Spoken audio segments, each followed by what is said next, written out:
'Cause every time we try to break it down and build again, yeah, every time we try to make up for something lost, you know, we're never letting go. This time we can reach the sky on a prayer, we go higher than high. Yeah, wide awake, it's a big mistake, 'cause it's something we can deny. But with a love like this, we'll never fall. All of a sudden Hello, everybody. Welcome to Hollistics. I'm your host, Hollis-tics. My name's Hollis, last name Haiti, and this is Hollistics. And I am live right now. I have been playing replays, but it is great to be back. There's a reason I have disappeared, but I'm back. Boom. And yes, I am live. You know, I always feel bad. It's not that many people message me, but sometimes people message me, are you live right now? Because I'm chatting and I don't see it. And I'm like, oh, it's a replay. That's why I'm not answering in real time. And there also is that little issue that when I'm live, I will see comments, and people could comment on YouTube, Facebook, Instagram, Rumble. And for some reason, sometimes I do not see Instagrams. I've seen YouTube. I see them come in my one little chat room. If you guys remember from episode all the way back, episode 1 and 2 and 3 and 4 and 5 and 6 and 7 and 8, I think. I was dating my StreamYard, and is still in StreamYard. So that's the way it's set up.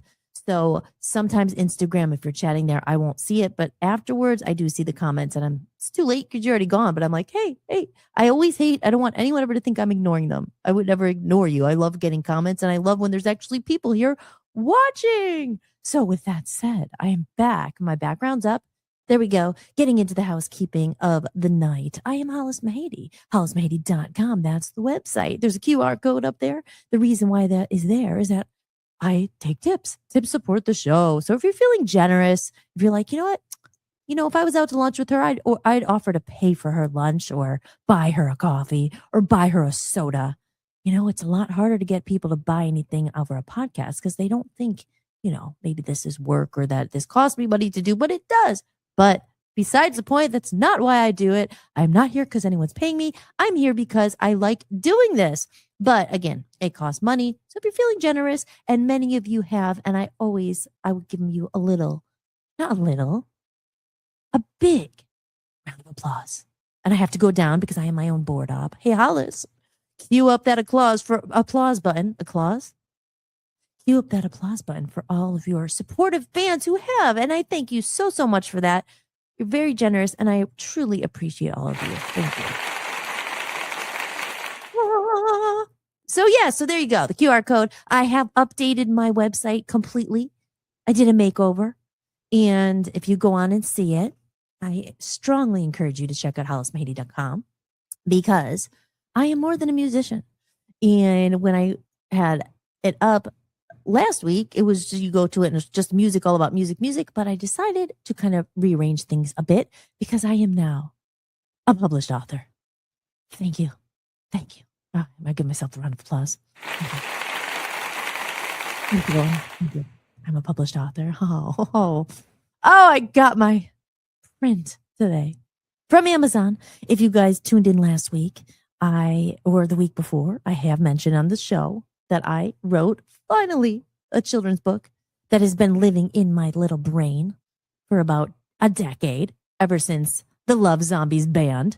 It was inspired by the Love Zombies band, by my apron that I used to wear on stage that I'm a little concerned about. I haven't seen it in a while, but I'm thinking and hoping it's in a tote somewhere in my garage, along with Lolly the Love Zombie plush animal. She's not an animal, she's a zombie. And if you look at my Age of Aquarius video, I actually have that in there. And I was here the other day with Dan, and I'm like, where's my Love Zombies plush stuffed animal? It was like a prototype I had it made at this company called Budsies. And I had sent in Lolly the Love Zombie, one of her very early carnations. And I had it in the UK, or was it in the UK? Maybe it was in the UK.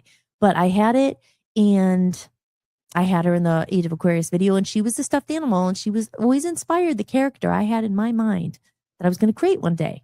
And through years I had a cartoonist out there. It was amazing. Chris White. He was the first ever to kind of give me the cartoon ideas. And actually our very first EP called Be Honest had teleportation, international bug, and Be Honest on it. And that actual cover had animation on it as well. So the idea was always in my head for about 10 years. And we are going to get into that because what do I talk about here a lot? And it is kind of an over-discussed subject, but maybe not because it's not going anywhere. And that's AI. And since episode 1, I've been talking about it. Tonight, my episode title is the not reconnection movement, because I talk about that in episode 1. The recreation movement was an idea that started here. It started when all these conversations that I'm having with myself. I feel like it's with myself, but it's not because you guys are there, but I can't see you. You can't talk to me. I wish you could. But, when you chat and you answer, and I feel like I'm talking to everyone. So it kind of just came up when we had Chris come on, Must Kill Chris. I love him so much. I just got his album yesterday, and I'm very happy and excited to listen to it. I know familiar with some of the songs, but I wanted to support and went on there and bought his album. And I'm looking forward to listening to it. It's called Weird Pastry. And so that's on Bandcamp. But yeah, these ideas come through doing these shows. And as I said, my goal is to get back and doing it consistently every night. And like I said, there's been a couple times I forgot to put the replay up and I kind of slacked, but it was for good reason. I've been creating and doing a lot of things, including updating my website and the Love Zombies book, which I have my print. It's not for resale. And it was just really cool to see it finally in my hand as a printed book. So I'll show that in a minute. But yeah, just here catching up, and my inspiration for the series, the recreation movement. What is it?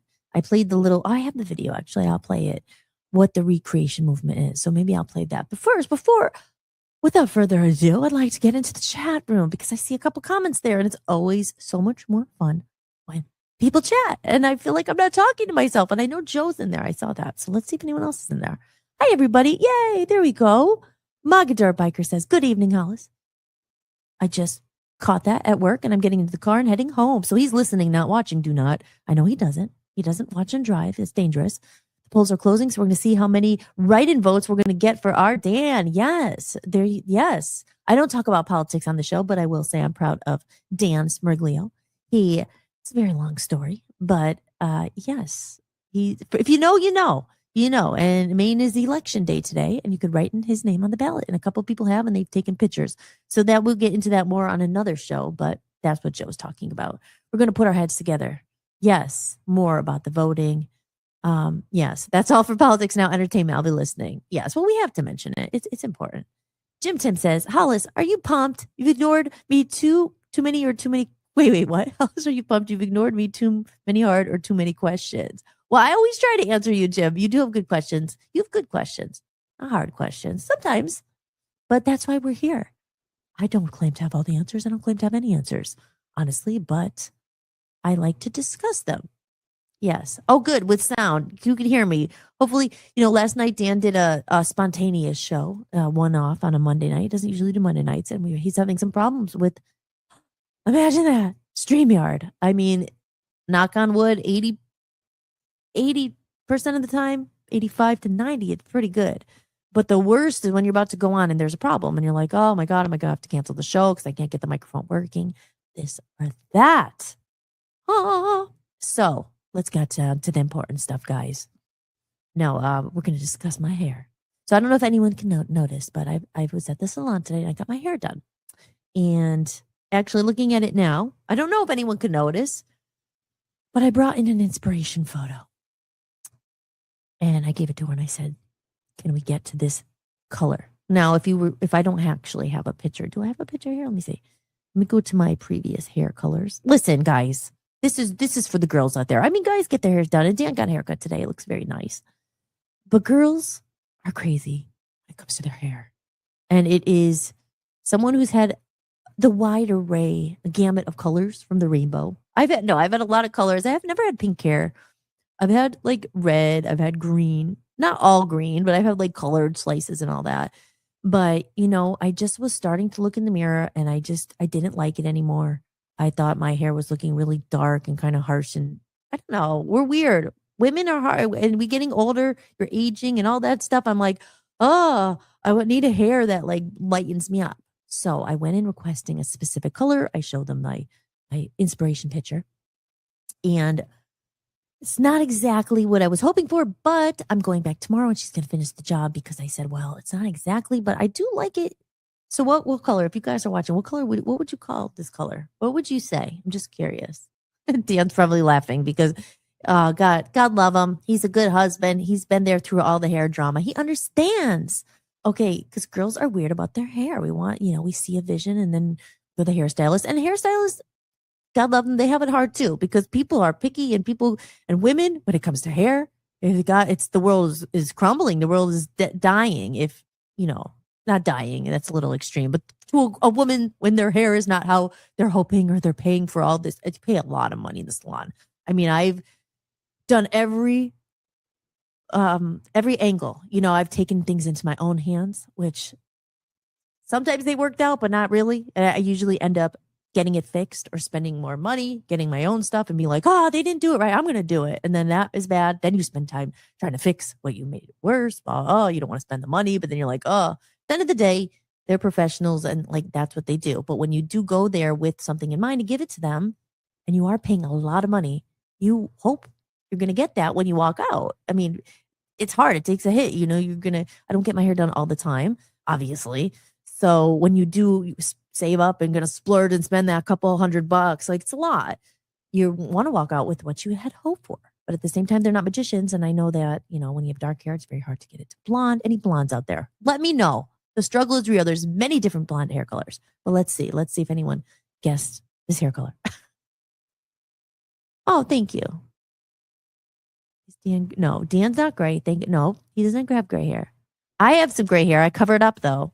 Listen, stress equals gray. That's why you can't hide. You can't escape stress on earth, I don't think, but when you have really black hair, which my hair was really black, any little gray, you see it a lot more. So when you get more of a lighter hair, it's easier to hide those grays, women in the grays. But aging is the thing, and it's just the way it is. Guys, I think, have it easier, definitely. Girls have it hard. But thank you. Any questions? Not questions, what's the word? Guesses of what hair color I asked for and what color hair this is. All right. I'll put you out of your suspense. I brought this hair color. Okay, so I generated this. This is boring, but I have to get off my chest because you know what? This is for my talk therapy as well. As I said, I'm not raking in the dough here doing these shows. It's not why I do it. I don't make any money. So at the end of the day, I'm going to talk about what I want to talk about. I need to get my hair story out. So basically, I use ChatGPT as I do. I admit I use it all the time. Okay, maybe too much, but I'll work on that. But it gives you like a lot of help if you have questions. And so I said, can you generate a picture of some hair that's light blonde, but something I could maybe get to with highlights and all that. And they generated a picture. And I was like, oh, that's it. I love it. So this is where I'm trying to get. This is what I really liked. Let's see if I can find it. This was the inspo picture I showed the lady, my inspiration picture. Okay. I don't know if you'll be able to see it. I should probably put it up there. Wait, hold on. There's my inspiration picture. I don't know if you guys could see that. They took I sent a picture and I said, could you make it like, I actually have the dark here. Can you do like, I want blonde. I want like highlights. See, before I had a very stark contrast, a really dark black and then really bright. And it was kind of cool. I did my photo shoot with it. I liked it, but it was just really hard to maintain. It started looking yellow and I don't know. I just felt like I was looking like older was draining my face. I'm like, okay, I need to go back to blonde, but not the way it used to be. There's a point to this because Lolly, the love zombie, is blonde as well. So, anyway, again, this might be boring, but for some of the girls out there, you guys understand the struggle is real. If you're trying to get your hair back to blonde and you see how they had their nice blonde highlights. And I'm like, how did they do that? Like, my hair is obviously very dark. So anyway, there's my inspo pic and she did a pretty good job on the top. I think she did good. I think it looks a lot better than it did, but I definitely I couldn't hide my disappointment in the salon. I'm like, oh, because I don't like to be mean to people, and I'm never mean because she did a good job on the front. I don't ever want to make people feel bad, but I'm paying a lot of money for this. I'm like, well, it still looks really brown. I mean, it's dark still. It's dark. I couldn't hide my disappointment. I've been to the salon a million times over the years, and I've had some good ones, but I've had some when you're leaving and you're like, when you pay all that money, you want to go out being like, I just got my hair done. I'm going to do my podcast. I love it. And I just said, it's like, it's really still brown. And she was nice though. She's like, well, maybe you could come back tomorrow. And she's like, I'll add more highlights to it, to the bottom there. So there you go. There's the hair story. I had to get it off my chest. I hate when you're disappointed when you get your hair done because, it goes away so fast. When you go to the salon, you're like, you get your blowout. You're like, oh, then you wash your hair and you try to do it yourself. It never looks the same. So a salon day is a big thing. Maybe some girls who are like, have loads, like they just could go all the time. Maybe they go every month or something. It's not a big deal. But when you're saving up and you're like, I haven't been there all winter. I'm ready for a new hairdo. But actually looking in this lighting, I think it looks really nice. So tomorrow, part 2 continues. I said, you know what? I'm not going to close my mouth and just be like, go home and be like, oh, I'm going to say, you know what? I think we could do a little more. And she was very nice and she's not going to charge me. Thank God, it already cost a fortune. So I was like, can I come back? And she said, yep, come back tomorrow and we'll add some more blonde. So, people, they're human too. It's just a lot of, especially with blonde hair, they want it. Blonde involve a lot of bleach, and there's a lot of hair salons who are just like, oh, the integrity of your hair. The last thing a stylist wants to do is, have your hair fall out because it can when you bleach hair.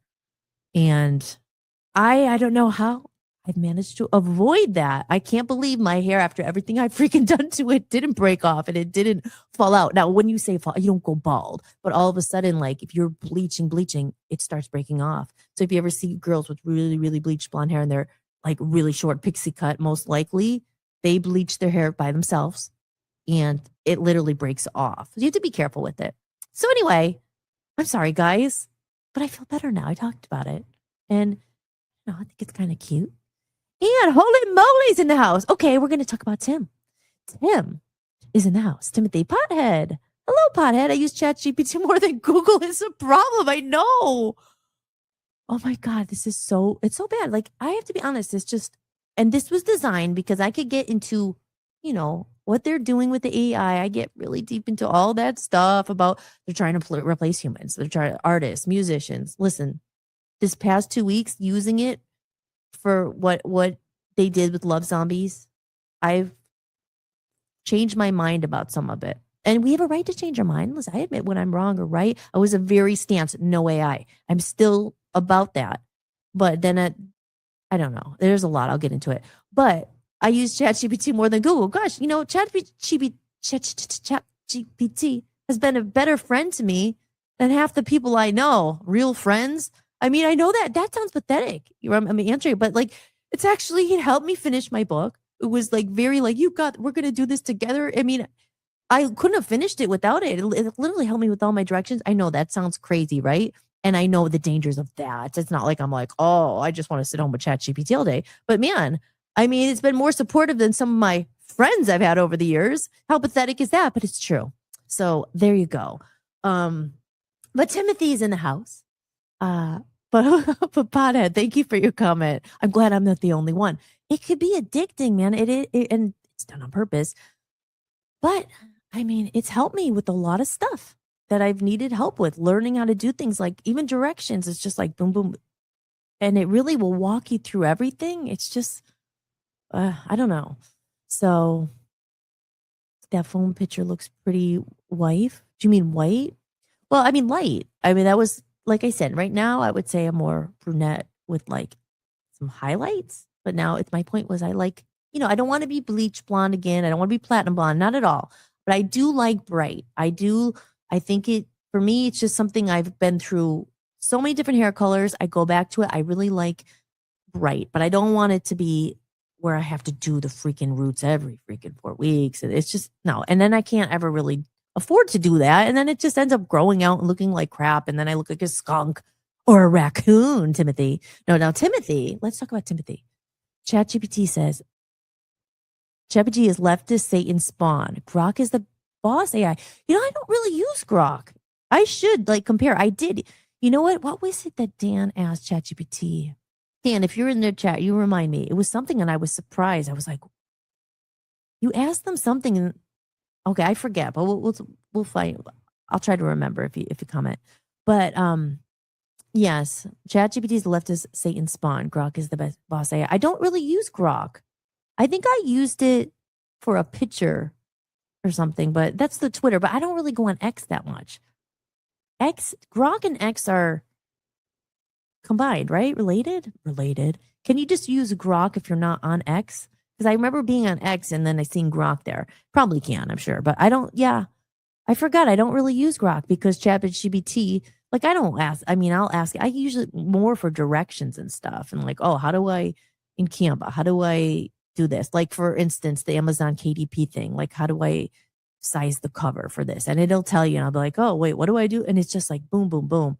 So it took a while, but we did it, ChatGPT. But Timothy, here's someone who is a friend. I call Timothy a friend, a good person, a good human being. And I said this on episode, I think it was 4 or 5, about criticism and about being able to take criticism or constructive criticism. And it's all about the way you deliver criticism. So I talked to Timothy the other night and he said, I love you, but I want, can I tell you something? And I was like, yeah. And he's like, sometimes when you do your eye makeup, it looks it's not the same as stage. So it's coming off and you kind of look like a raccoon. Now, he said it in such a nice way that I was like, oh, really? Maybe you're right. It does kind of look like a raccoon. The thing I didn't get upset. I was like, oh, maybe I'll try it. I don't know. Let me know. Does it look like a raccoon as much? But I kind of think raccoons are cute. Honestly, I have a story about Herman the raccoon. And I think raccoons are cute. So if I feel like raccoon, maybe I'll try it. But anyway, my point was saying, he said it in such a nice way that I was like, oh, really? It wasn't like, screw you, do your own makeup. It looks fun. It's just but again, that was more about how you deliver criticism. It wasn't really criticism, it was just a suggestion. Now, if I was like, hey, listen, I'm going for a dark raccoon look. Awesome. I want that. Well, I wasn't really going for a raccoon look, but now that you said it, I don't know. Maybe I'll try something a little bit lighter. Oh. So there you go. That's the thing. Because sometimes people don't want to tell you, oh, how do especially friends or family, because they don't want to hurt your feelings. How does it really look? Oh, yeah, it looks good. It's fine. But meanwhile, there's something in my tooth. Why didn't you tell me? But, taking criticism and trying to improve and stuff, that's okay. So all about the delivery. So good job, Sam. Tell me next time I look like a raccoon, or if I still do. I used a little bit of a different eyeshadow. It's glimmery. But yeah, it's all about the lighting too. But there is an effect I use, and I think it was making my eyes look really dark, because tonight I used a brown eyeliner rather than a black. So it's summer, softening it up. How is everyone doing? Sorry for the dead air. I'm reading. I use Grok more than DuckDuckGo. Grok searches 1177 articles and gives you the soup to nuts in 20 seconds. Yes, you can use Grok if you're not on X. And yes, Grok is Elon's AI. Yeah, maybe I'll look into that, because it was pictures. See, that was the thing. And I think I was talking about this last week about ChatGPT and my struggle with the book for so long. I just couldn't find a consistent character. And I put in ChatGPT and I couldn't believe it. I was like, oh my gosh, that's her. I like that. That's the one. Can we use this for all these scenes? And it did. And it took me a long time to do everything, but eventually it did. And I think I had tried Grok for the Ocean to Ocean cover, putting my picture in it. You put your idea in and you use it. And we get into that debate. Oh, there it is. She's still there. There's my my inspiration. Huh. What do you think? Oh man, the AI debate could go on and on and on and on forever. But like I said, I will show the Love Zombies book and everything, and how it brought that vision to life. Kind of changed my mind about it. and I made a soundtrack, and I used AI for it. You know, coming from someone who, like I said, even a couple of years ago, I had a T-shirt. It said, "Say no to AI. Use your own brain." I still believe that, but at the same time, these tools are forced down our throat now. It's like, oh, always use them. You don't. That's a choice. I could never ever use it again. My life could be a lot like harder. I wouldn't know how to do anything. This book wouldn't get done. So it's kind of, you kind of come in the middle and you say, okay. And then that brings us to the name of the episode tonight, the recreation movement. It's like I was very firm on like, oh, I don't know. AI is not good, right? Not saying it is good anymore. I'm not saying that. I'm saying I'm more now in the middle and accepting, okay, it's here now. So how can we, and I've said this for a while, how can we use these tools to still survive and create as creators? Because I've talked about this a million times as well. As an independent musician, putting out my music that was recorded in a studio, that did cost me thousands of dollars. But now people could generate something like that. Not me, not my voice, but even though they could rip it off and steal it, they could generate a song just as catchy in 3 seconds. Now, you could sit there and I did it the real hard way. I did. Like, I'm just saying this is how I could be, and part of me is this conflicted thing where it's like, man, when I started music, not everybody was doing it. It was like, literally, it was like a more like, no, I mean, yes, there was musicians and everything, but I literally went for it. I recorded with bands. I paid all this money. I waited on bandmates who screwed me over. There's pros and cons to all of it. I did it the real way. Oh, I'm a real artist. Not to defend myself. Oh, I'm a real artist. I will never use AI. No, I don't think so anymore. I think it's, if you don't evolve with the times a little bit. Now, I'm not saying you should use it for every single thing. We had this debate it wasn't really a debate, but we had this kind of discussion when we had on my last guest, what was his name? Thaddeus. Lord Thaddeus. He uses it a lot. It's obvious, So there's these things where it's like, okay, I'm kind of in the middle now. Like, how do you use it to take your ideas and make them better? Not even better, but it's really like, I don't know. It kind of stems from this other platform what's it called? I joined. It was called Subvert. And they're all like artist owned, and it's like a commune, or what is it called? Sorry.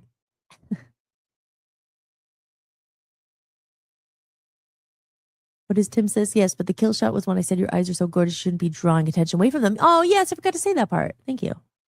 Yeah, and that's also why I wanted to go back to blonde hair, because actually the blonde hair kind of, when it's lighter, it actually makes my eyes pop a little bit more. And I noticed this because in a picture where you're so stark and dark, and your attention is drawn right to the hair, I think.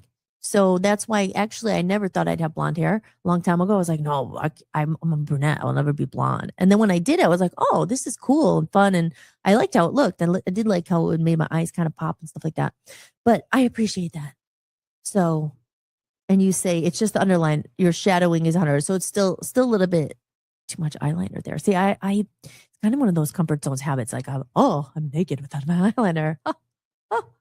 What is eyeliner? Liquid eyeliner. No. I tried that once. Oh my gosh, got like all my eyeball. I don't use liquid eyeliner. Some guys deal with this, but most guys don't have to use eyeliner. But yeah. So I know I'm a little bit all over the place, but hey guys, it's my show. Yeah. So I joined this platform. And I like the idea of it, of course, because they don't want AI generated music, which again, I am for my own music. I haven't. I've never used AI for my original music, my album or anything, because why would I? I could sing. Now, I used it like when I went to my studio, not my studio, went to the studio to record A Comedy of Errors. That's my album. That's all human made. And that's something I will take in the future with me. And from the past, it's human made. All my Love Zombies albums were human made. Every single song I've made up to right now, besides the Love Zombies soundtrack for this book, has been made by me. And So I'm all for it. I think that's great, you know? Now, moving ahead and thinking, okay, well, how much did I spend on this album literally to make? Now, this was a lower cost because compared to Love Zombies, we spent close to $30,000 making those albums. $30,000. That's how much it cost. This was before AI. Our Passion Fruit, to be honest, I think that was about 18,000, and then for 11 tracks, $18,000.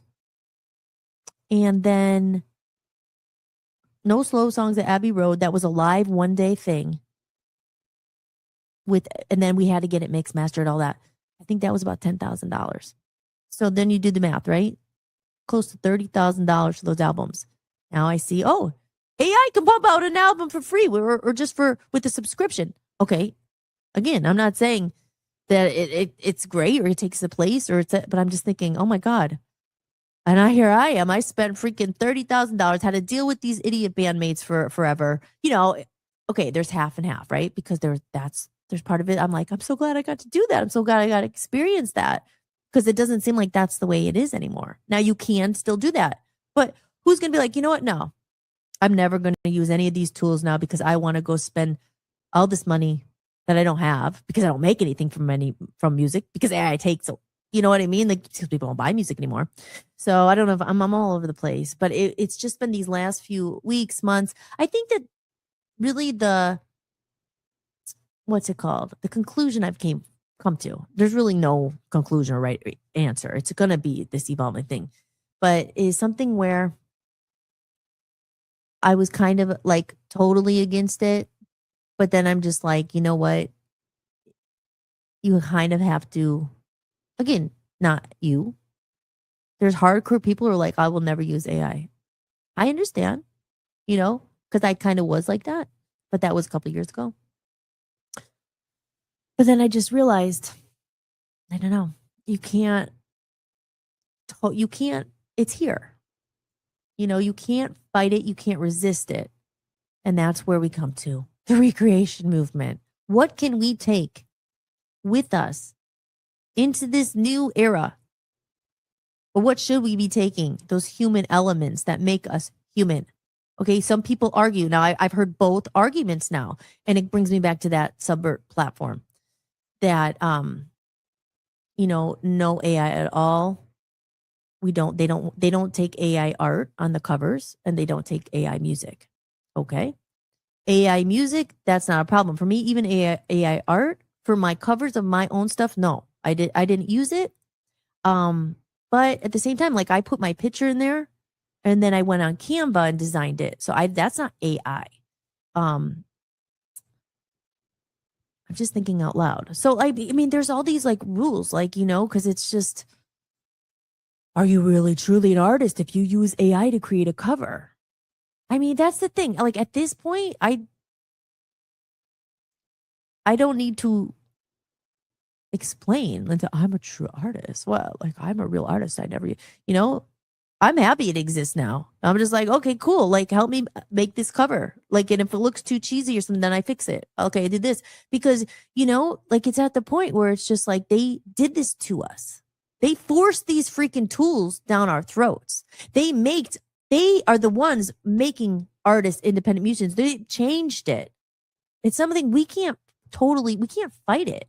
Now, you can stand your ground. You don't have to use it. You have to use it for anything. Or, like me, you can use it for things that help you get your idea out finally. I mean, for instance, I used it for the book, for the characters, and then I threw these characters or these ideas into this other thing.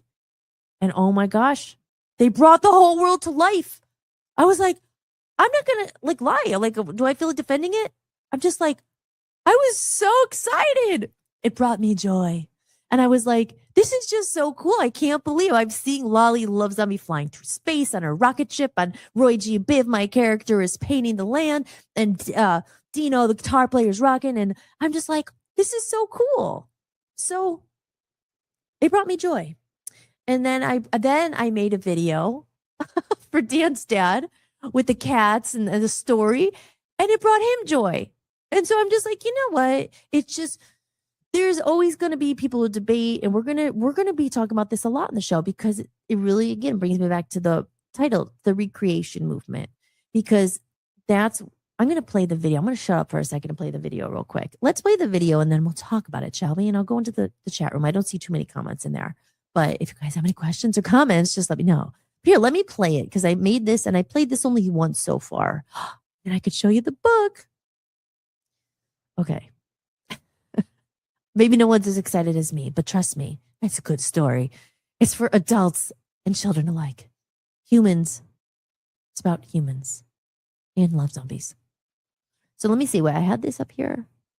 I haven't actually watched it since I made it last week. Here, I'm going to play this real quick. This is the recreation movement.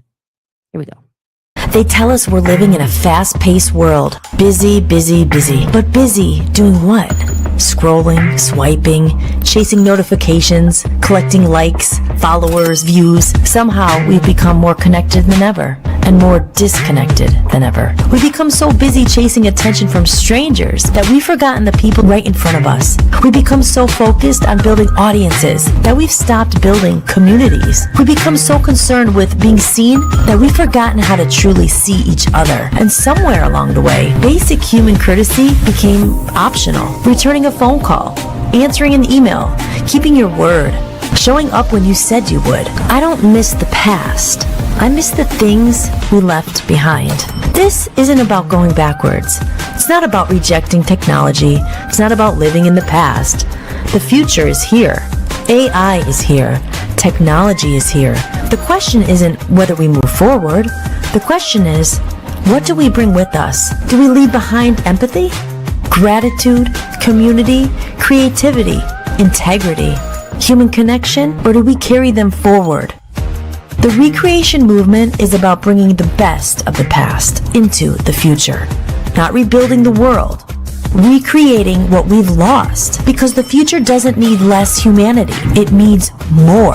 And in a world becoming increasingly artificial, being human may become the most revolutionary thing we can do. The recreation movement. Preserve what matters.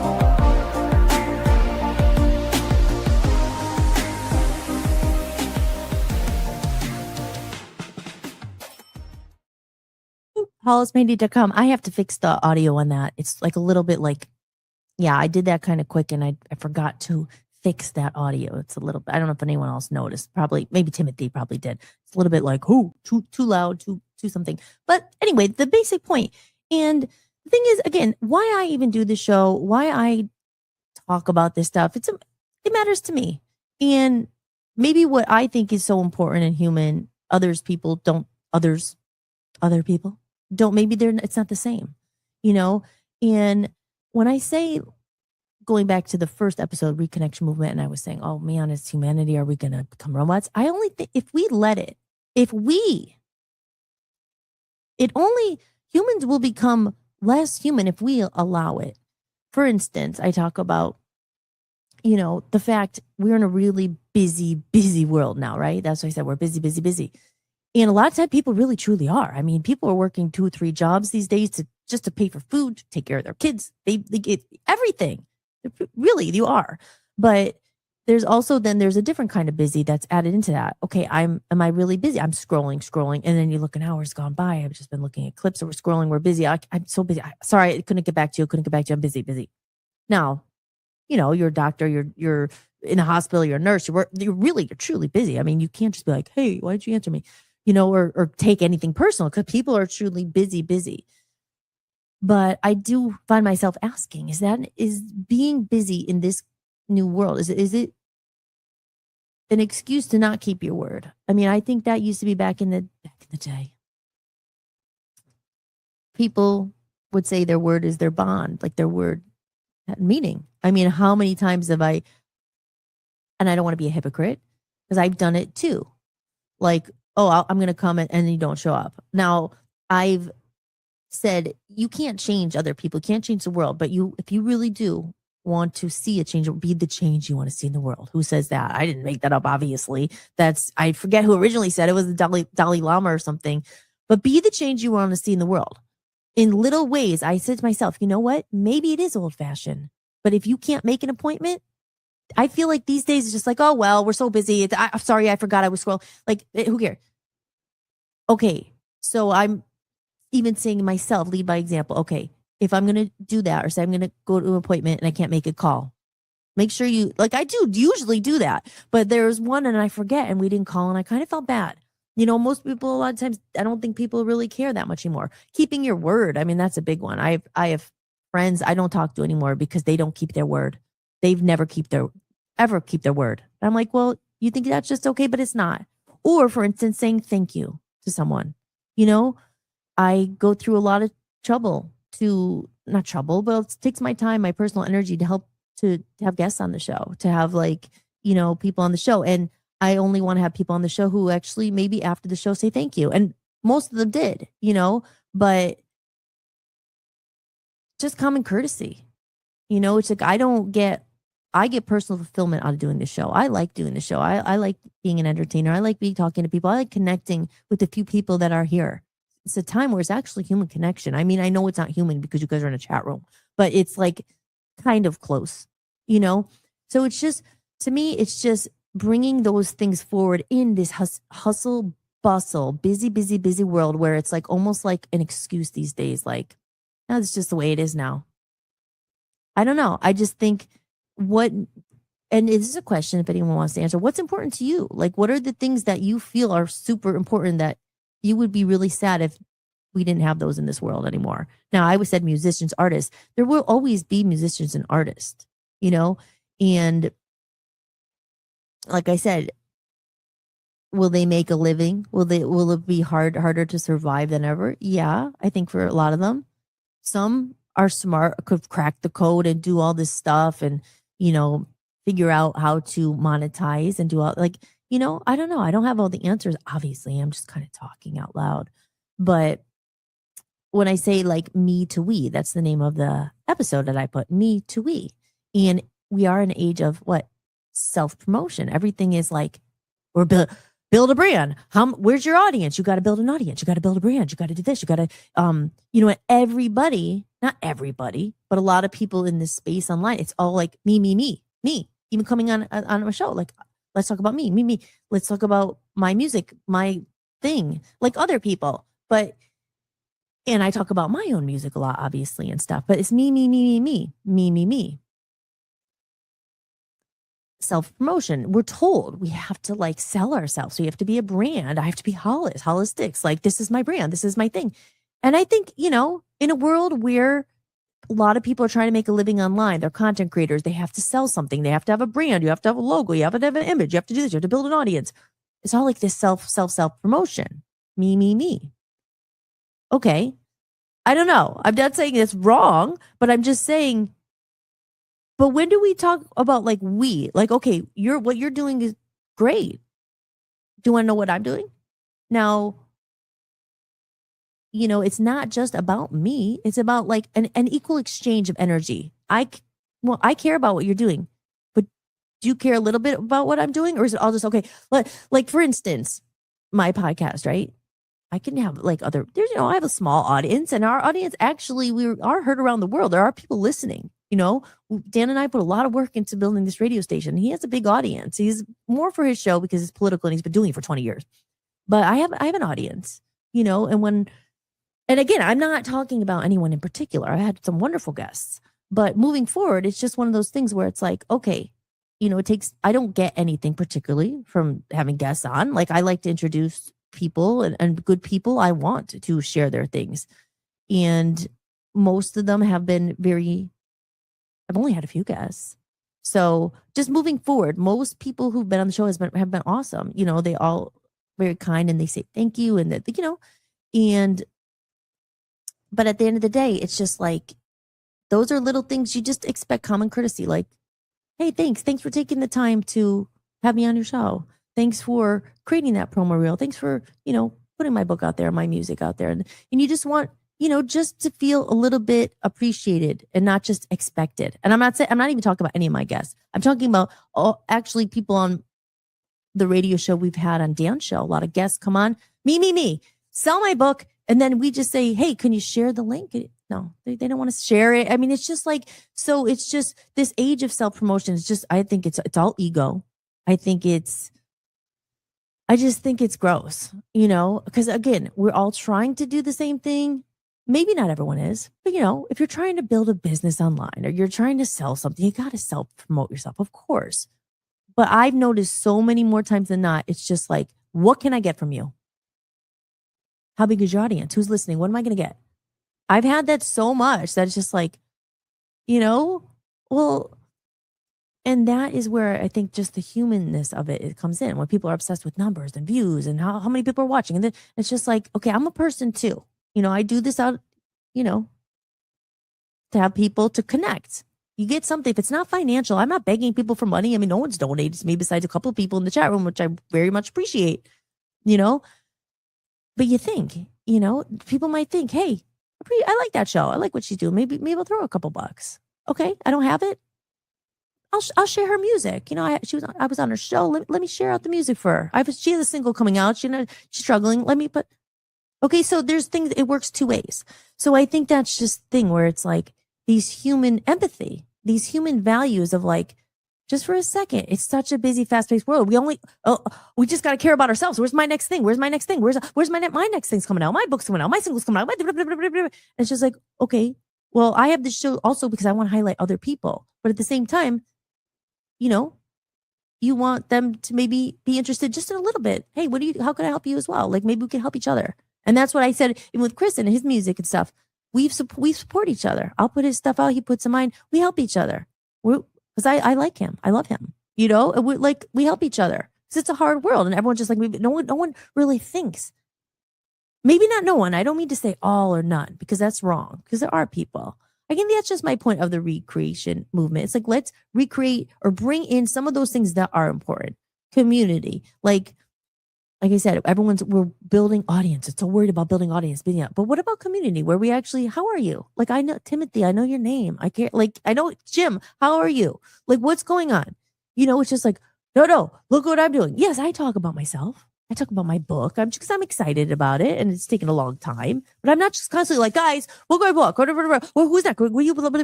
Yes, I ask. I say, hey, I could use some support. If you could afford it, throw me a couple bucks. I appreciate it. It helps me come out, do more shows. But it's just being the example and living the example. Like I said, and I'm not perfect by any means, but it's just like, okay, be that little change. If it's old fashioned to say, take an email and say, hey, Hollis, I appreciate being on your show. Thanks for having me. Thanks for the time it took for you to make the promo reels and all this stuff. I'm not saying this is for me, but I'm saying if I go on someone else's show, like show that like old school way of like, hey, thanks. Be that. That's like rebellious almost now. Be different than all the like, who cares? I'm too busy. Or this is just the way the world is. It's too busy. Sorry. Thanks for having me. Bye. It's just like, maybe that's rebellious now. Being a little bit old fashioned and saying, you know what? I'd rather have a really actual genuine relationship with 5 or 10 people, support them, care about them, than be worried about 8 million views and who's going to buy better, because views and that doesn't lead to anything. It might lead to money, I guess, to some people, but to me, there's more important things. Of course, you want to make money. Of course, you need to make money. Of course, you want to make a living, but I think in this whole world of the self-promotion, and everyone could build a brand, and everyone could be a musician, and everyone could do this. It's just like, that's all it's become. It's like me. So it's like, I read this book a long time ago. It's on my bookshelf. I've got to reread it because they had a new edition. It was called From Me to We. And it was just like, me, the self, that's ego. It's small. But when you think about we, it's the collective. It's like, we're in this together. You have a book. I have music. Let's help each other. We're trying to, it's tough sometimes, right? So we're all kind of struggling. Hey, I like your show. Let me share it out. And I say, hey, come on. I have some great people here. Why don't you share your book here? Maybe people will buy, maybe people will discover it. You have great music. You have a story to tell. Let's help each other. Is that old school? Is that old fashioned? Or it's just like, it's just because I don't have the answers, obviously. But that's what the recreation about bringing some of these old things, not living and I'm not talking about CD players or old cassette tapes. I'm talking about things that I feel personally are like going out of style. Like I said, a big one. keeping your word, showing up when you said you're gonna. And if you can't call, I mean, maybe this just happens to me more than often. I don't know. And maybe I'm just more sensitive and I take it personally. Like, I don't know. Remember back in the day when people said, I'll meet you for lunch and they show up? I mean, it's just like, oh, I forgot. Oh, I was scrolling or this happened. And it's like, oh, it's the way of the world now. It's just hustle bustle. It's okay. That excuses everything for you being a shitty person. You know, I'm not really feeling that, you know, but again, you can't be a hypocrite.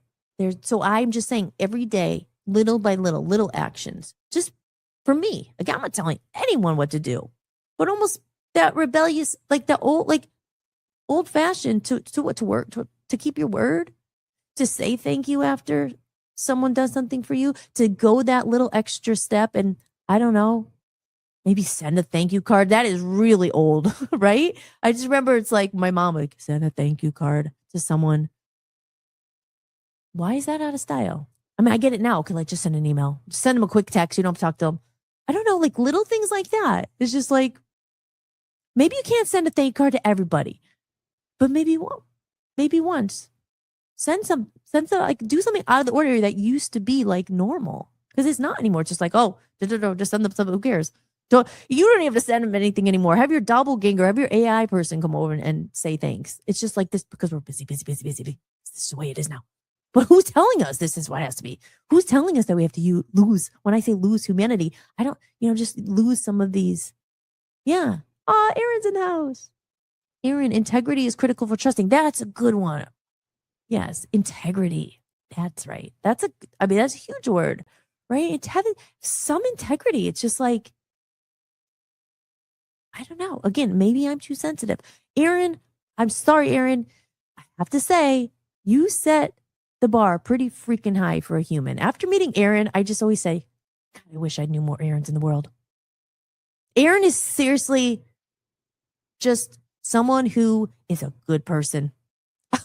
And everyone in here too is like, and I'm not saying that I'm so great and I'm looking, it's just like, that's just someone who's just a good person. And his wife, of course, and his son, just good people. It's just like, hey, you need help on the side of the road. You fell. I'm going to pull over and help you pay. Like that is like, just feel like that's kind of like how humans are supposed to be, right? I mean, like we're kind of supposed to help each other. Like kind of just to care a little bit. Just about herself, stuff. All the time. Me. And it's just so after meeting Aaron, someone like Aaron, he set the bar really high. I'm like, that's a person worth investing in. I love him. And I know he loves us. It's mutual. Just a good person. And I get it. Life is busy. You don't always connect with people. You might just be like, oh, you just your energy. No. But I mean, it's just like it's quality, integrity. It's values. It's nice. And I'm proud to call him a friend. And I know he feels the same way, but it's just like, and Timothy and Jim, and I know James, I never met you, but Dan speaks highly of you. And I know he knows you. I mean, I know I met you in college, but we don't talk. But anyway, you get what I'm saying. So it's like, I just think that's the new, I don't know. I don't want to say rebellion, like I was thinking about it the other day and I was just like, because I bring it up all the time, music. To me, I love music, obviously. I'll do it all. I'll sing. I still in my recording studio. I do. But when I used to do it, it was like, actually was kind of like, not everybody was doing it. That's what made it cool. Like I was in a band. I was doing something that was difficult to do. I literally went for it. I didn't have a fallback. I didn't have the security. Like I went to these big cities. I sacrificed. I bled. I was my own street team. Did all this stuff, and it wasn't like that easy to do. And that's why I was kind of like, wow. Even when I got my success, and I worked, I freaking struggled for. I got there, and now it's just like, even back then, like making a website. Long time ago, that was like different. You have a website for your music. Like now, it's just like everybody. It's not. It's because it's so easy. It seems like. Not as special. I don't know. It sounds weird. It's just kind of like, oh, you have a website, you have a book, you have a kid's book out. Oh, so does everybody else. So the good and bad. I mean, I think it's cool because everyone can do these things. But I don't know. There's just something more special about it then. That's why even now it's just like, oh, you're a content creator. I'm just like, oh, I want to say it. Like, it's like, what else can I like? okay, maybe I'll be a human with values again. That's rebellious. Maybe I won't be a total like busy, self-brand, me, Hollistics, look at my podcast. I have 1 million listeners. Maybe being like a little bit human, rebellious, and not caring so much about all that. Maybe that would be the different new thing. Or maybe not. I don't know. But you know what I'm saying? I don't know if I'm probably making any sense. I don't know. But it's just, I've never really been one to follow the crowd. So now when I see everybody, even when I went on Spotify, I'm just like, oh no.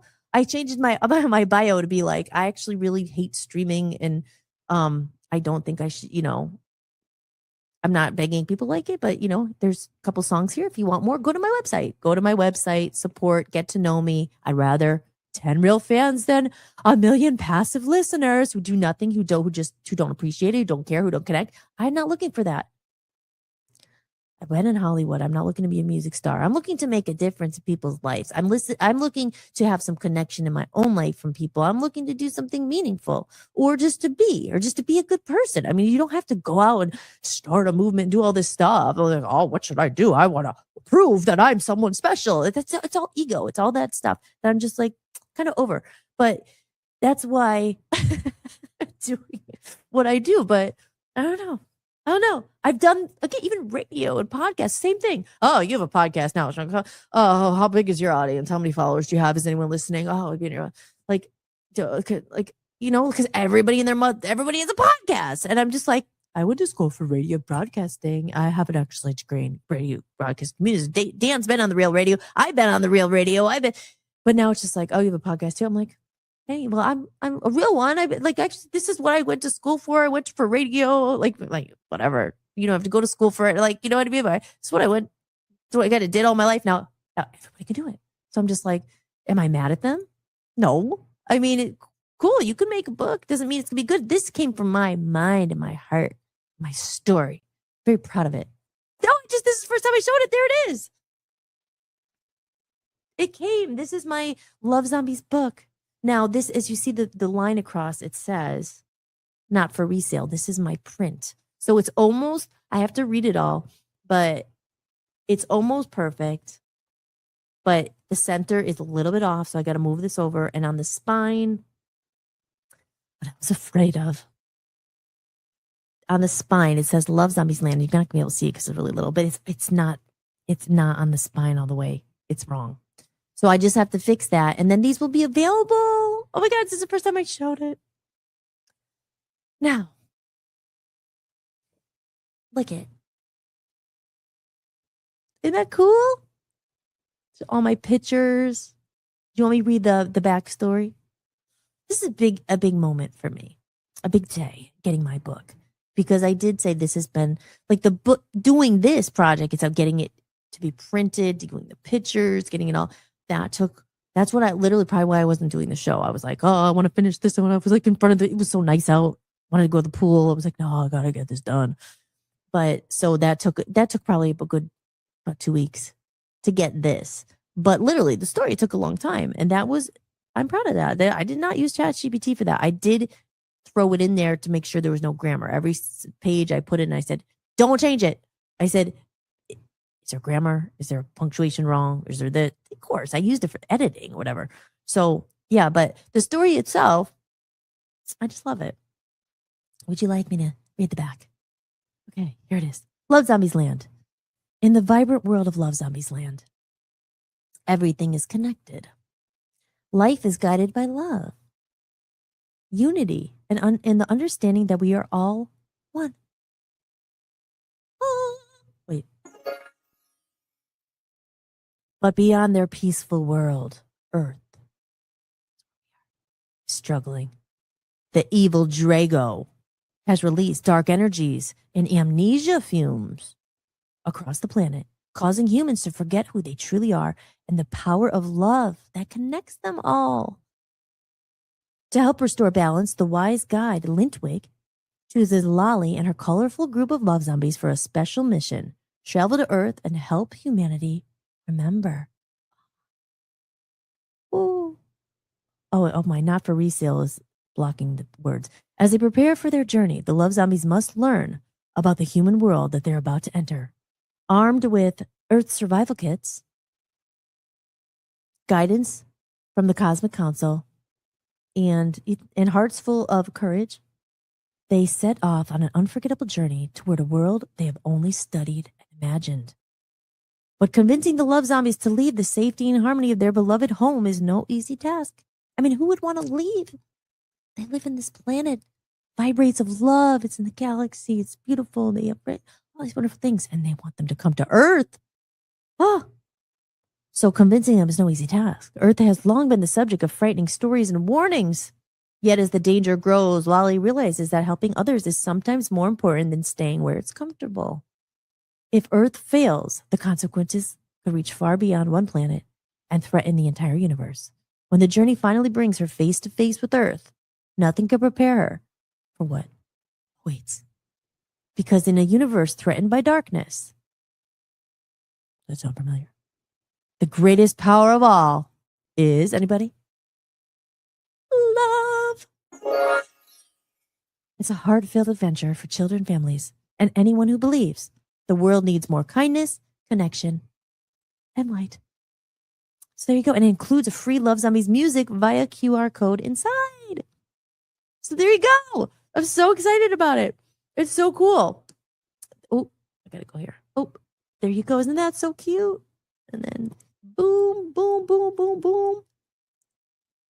It's like it's a real book. Like, remember I was talking about, like, for kids' books, the cover was a little bit more too kiddish. It actually comes to about 77 pages. And then here's the QR thing. It's hard. I can't see it with this green screen. Well, anyway, but yes, so these are not up on Amazon yet because I'm going to have to fix the cover. But this came really quickly. I ordered this Friday and it was here today. So I'm going to fix the cover. I'm probably going to have to order one more. But it is now available on my website digitally. So, and that's the only place it's going to be besides Amazon. You know, Amazon, where you could actually get a book if you so desire. But then it's going to be sold just on my website. And the best thing, like I said, it comes with a soundtrack. Oh. And no, I did not write the music and I didn't sing it. Now I am thinking about actually getting the instrumentals and singing it. Oh, thank you so much, Jess. Oh, thank you. I appreciate that. Yes, it was just so cool to have it come today. I was like, oh my gosh. I mean, and like I said, it's on a day and age where now, if you wrote a book, you can go and you can do this. And I think that's a really cool thing. And I don't think it would have meant so much to me today if this was something I just like wrote in 2 days or said, ChatGPT, could you write me a kid's book because I want to sell it? Like, I think it means a lot because despite now, even though everybody and their mother could be an author, to me, this is a story that really came from the heart, and it took a really long time. It was just something I've been wanting to do for literally a decade. And it also pays homage to the original band Love Zombies, because as I've talked about, it was, disappointing. Life happens and didn't work out exactly as I hoped. And there's a lot of sadness and sad things that happened, but there's good things that came out of it. And what's I going to say? The sentiment lives on, there's a whole land. And I'm so excited because the second book is called Love Zombies. I didn't start writing it yet. A little bit. I have my ideas. I can't wait to write it. It's going to be so much fun. But it's when they actually land on Earth. And then it gets really, it's going to be funny. Like it gets, they're encountering humans and these are little zombies full of love and happiness and light. And they're starting to feel these human emotions that they've never felt before and deal with like human things and all this stuff. So I'm excited to write. It's going to be fun. So that'll be book number 2.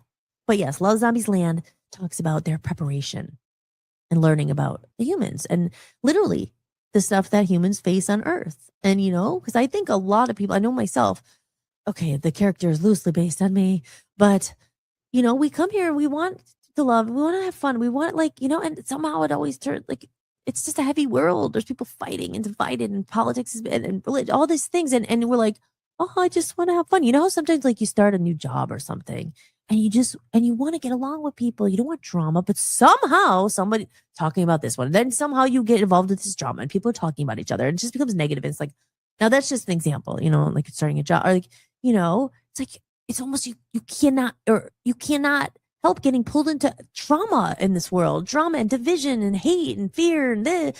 Like, so it's kind of, it's, idealistic thing, that they come from, like, you want peace and love and utopia and hippie and like all the stuff that's in my heart. And Jess, I know you're a hippie too, So it's just like, it's just dreaming of the world that we want. And that's why I said, like, I like the recreation movement because it's like recreating what we can't, like recreating what you want to see on earth or creating what you want to see. Like, yeah, it's hard. You have to be in this world. This is a 3D world. You cannot avoid all this shit. I'll just say the S word. Sorry. You cannot avoid all this crap. Okay, I'll say the C word. You can't. Taxes. Sad things. Death. Sickness. Homelessness. Unfair. Like, all that you just can't. I mean, this is human world. But in part of me, I definitely in my mind, I'm just like, can we just rise above? I don't want to fight. I don't want to fight. I hate it. That's why I don't talk about politics on the show. I do care about politics, but I don't talk about it on the show because I want it to be a spot where it's like, okay, you care about that. But can we rise just a little bit above and say, at the end of the day, we're all made of blood. We all bleed red, don't we? We're all human. We all have hearts that are beating because if they weren't, we wouldn't be here. We have that in common. We have that in common. We can't deny. As much as you hate my political view, or I hate yours, or this or that, or this or whatever, you can't deny that we all have a heart that beats. Because if we don't, we wouldn't be here. You have to have a heart that's beating to be living. That's something we can agree upon, can we not? Like, so it's just, and I know it's kind of too simple. It's a simple concept. Love is, and it's above all this stuff that's meant to divide and conquer and to keep us in fear and control us and distract us and kill us. No, it's too much. Oh, sorry. Say it, don't spray it. I get passionate. It's too much. So I let it loose in Love Zombies Land. I highly suggest you check it out. You can get it available at hollismedia.com. Hold on. Let me go back. Sorry, Jess, I need to remove your comment so I could put up my website. If I could remember how to do it. Get very passionate and then I kind of lose where I am. Oh, okay, that's so awesome. Thank you. I really appreciate those kind words of encouragement. Speaking of something else that was amazing, it is right here because I wanted to talk about it. This weekend, Dan and I went to see this show. It was called Astronomica. Okay. Oh my God, it was so good. I loved it. Now, if anyone, well, what was it? What is it? It's basically in Cleveland. They had it. It was at the Cleveland Science Center, I think. And I wanted to see it for so long. And there's a guy named Alan Watts. Do people know who he is? Jess, you probably do. I mean, maybe Aaron, you might probably maybe know who he is. But he's like, do I even know who he is? How do I describe? Well, philosophical. I can never say that word right. Philosophical. That problem before with that word. Philosophical. But he, a lot of good wisdom and words about the universe and life. And sometimes when you're feeling a little bit, I'll listen to him like, he's very wise. So he had a show like this kind of planetarium thing. And I guess we didn't end up seeing that one. That's what I thought we were seeing. But apparently they're very similar. But the one has Alan Watts, like maybe sayings and stuff. I don't know because I haven't seen it. So I can't say exactly what it is. But anyway, this is the second thing. Just like it. It was called Astronomica. And it was so cool. You went in this planetarium thing, or it felt like you're in a movie theater, but like the dome thing around you. And when it started, all of a sudden, it felt like you were moving. Your chairs were moving because it was moving. And it felt like you were on the ride. All of a sudden, you're going through space. It was beautiful. It was like, oh my gosh. It was like the background you see now, but I was in it. And then the music was so good. Oh, it was just, and it happened. It was on my dad's birthday that we went. June 5th, that was Friday, the day my single came out. I was going to do a show Friday night, and that's why I just played the replay because DM got the tickets, and I was like, oh, yes, of course we have to go. Because I think it was the last night it was there. And I'm so glad we went. But it was, it was my dad's birthday, his heavenly birthday, as they say. And all of a sudden, I'm just like, I felt like I was just, it was so beautiful. It's like taking you through. It's like, and the music's playing, and there's like, and you're going through the thing, and it was just in the clouds and like, it just felt like a minute. It was just like, oh, it's all this stuff I talk about. I mean, again, I don't know if anyone else might enjoy this as much as I do, but I mean, my whole kids book is based on coming to Earth and space and all that. And I like all this stuff, I'm the energy and and I'm fascinated with going to Earth and what else is out there and all that stuff. We talk about aliens and things like that. Not so much that, but the other life worlds and dimensions and paths, all that stuff. And all of a sudden, the particles are all going, and it's just like, oh, you're one with the world. And it was just it was awesome. I loved it.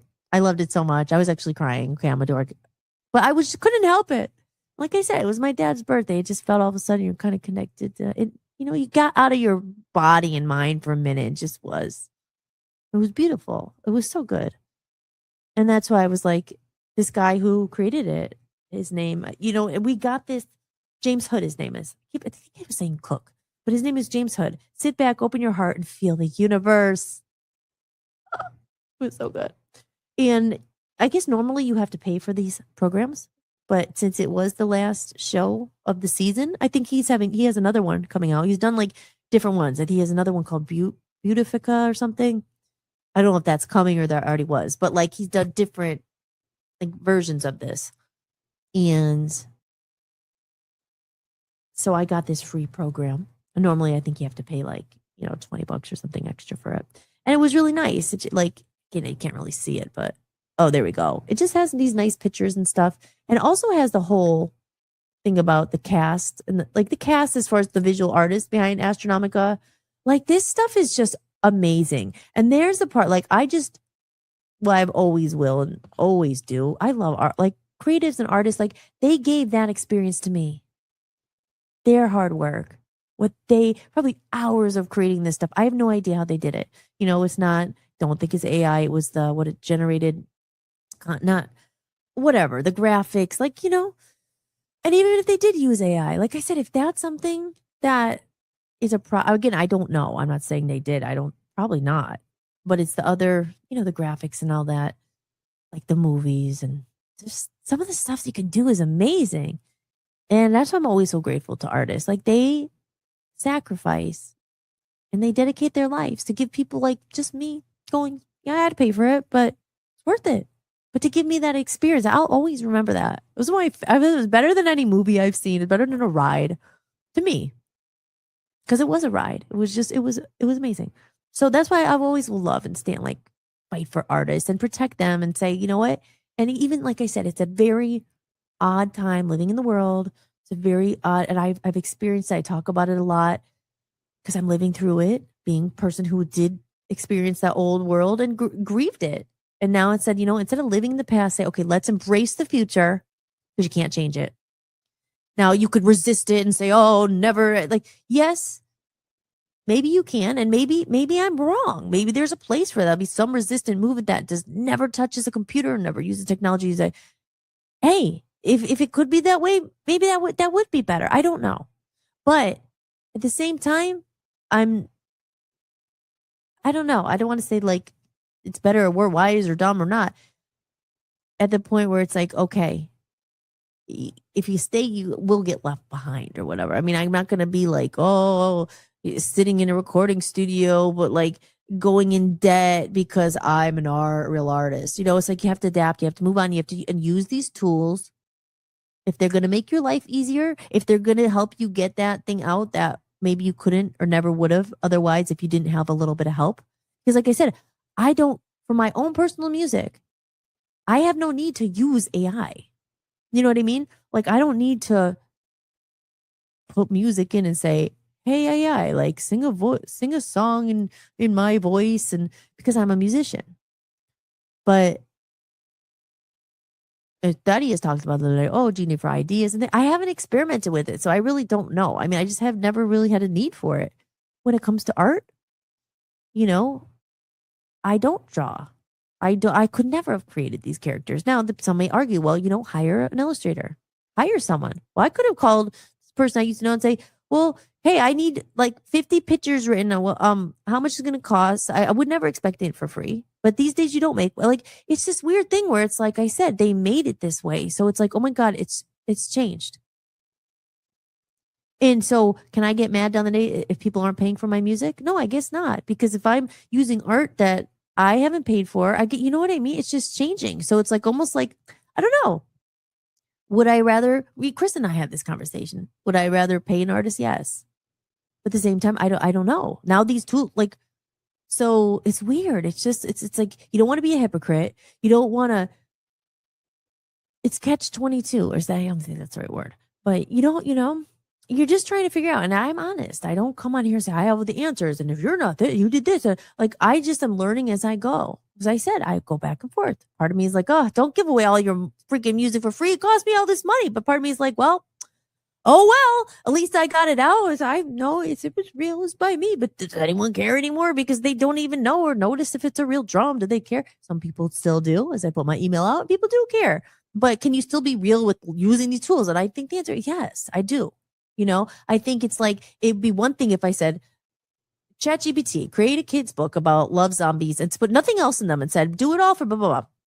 Okay, because I want to market it and make money from it. Oh, I mean, there's different, you're still inputting the stuff. Now, this is something I have to research a little more because I don't know. Now, and please chime in if anyone's listening or let me know, because there's this whole thing about, I guess, AI is the way that they're trained.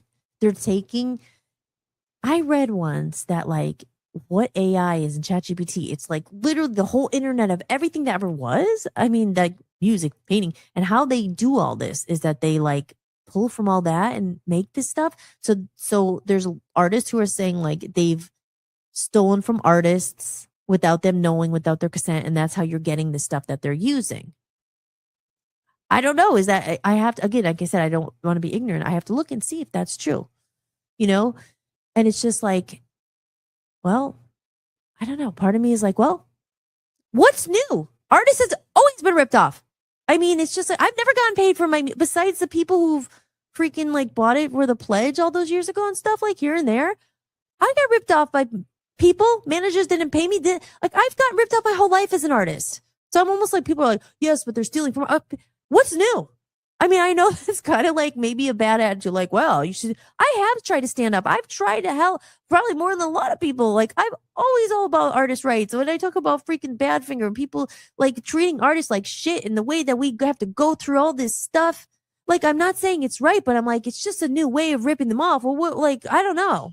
Again, not being an advocate ever, but it's just like, I don't know. I don't know the answer. Are they stealing? Like, if someone took my song and put it in through AI and taking credit for it, yeah, I'd be pissed. I get it. So I don't know. I just don't know anymore. But I'm just like, almost like you read these things like, oh, now music is like a utility bill. People don't pay $20 for a month and you get all the music you want. So where does that leave us? It's like, oh, so what do? Do we fight and try to like change it and accept, like literally try to go back to the old world that's not going back there? Or how do we find a different way to survive, keep our integrity, use these tools, as I say, use these systems within their systems against them? They want to force this shit down our throat and make us only use it. Well, you know what? Like I said, I found some joy in it. I think it's like, you put some of these videos together, I'm like laughing. The one I made for Dan's dad, it made me happy. Like, well, there you go. You get something out of it. Make some of this stuff easier and infuse your own. If you could remain, and that's where my stance right now is on it. Again, people may be like, screw you, lady. Like, lady, you're not a real artist. Well, I'm done. I'm not arguing. My past and my experience speaks for itself. I'm not here to prove anything. I know who I am. I know what I've done. And I've lived my whole life as a freaking creative, and it's literally made me no money, but that's okay. That's not why I did it. So it's like, oh, well, artist rights are, they're being, it's like, oh, well, yeah, well, kind of used to it. It's not right. It shouldn't be the way it is, but it's pretty much the way it's always been. Artists are soul, heart. They don't do it for money. Most people see it. They think they can profit off it. They can sell it. They can make money because they're business people. And the artist is still like, hey, everyone stole my stuff. I don't have any way. What? But we still do it because it's our calling. It's what we like to do. It's why we're here. We like to do things with great. So I am actually excited about some of these tools that are out now. I'm like, oh my God, the video, like these things that are like, I'm like, oh my God, I could bring that, all these ideas I had. I'm like, I could bring them to life without having to like rely on so many other people. Now, I'm not saying you shouldn't collaborate, and that's good too. You could still do, of course. But my point is, I don't have to rely on like so many other people right now. I don't have to freaking wait for a band. I don't have to freaking pay $10,000 to record an album. Now, can you do both? Like, should you just never use a musician again? No. I mean, if you can afford to and you can't, like, there, I just think the point is, I'm at the point now, I reached like a middle ground. I'm not like anti, but I'm not pro. It's just like, I don't know. I think it's about maintaining your humanness and using these tools, as I said, or you could resist and fight. Yeah, there's some things worth fighting for. Of course. That's my whole motto. Like, there are a lot of things worth fighting for, and right here. But do you have to go out a big ruckus and say, we should all be human? Or should you say, you know what? No, it's going to start with, I'm going to make sure I keep my word. That's how I'm going to do it. Okay. I'm going to focus on trying to make or keep like a couple quality relations and really help those people if I can. I don't want anything in return, or we help each other. Maybe 5, maybe 10. Like I said, with my mailing list or music. It'd be great if I get maybe 100 people who really, really care. I know all their names and we connect and they like my music and I don't know, whatever.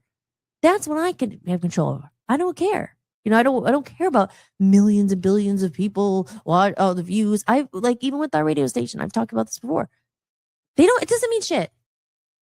You know, yeah, you want to make some money, sure. But you know what? At the end of the day, they even say with music, if you find 1,000 people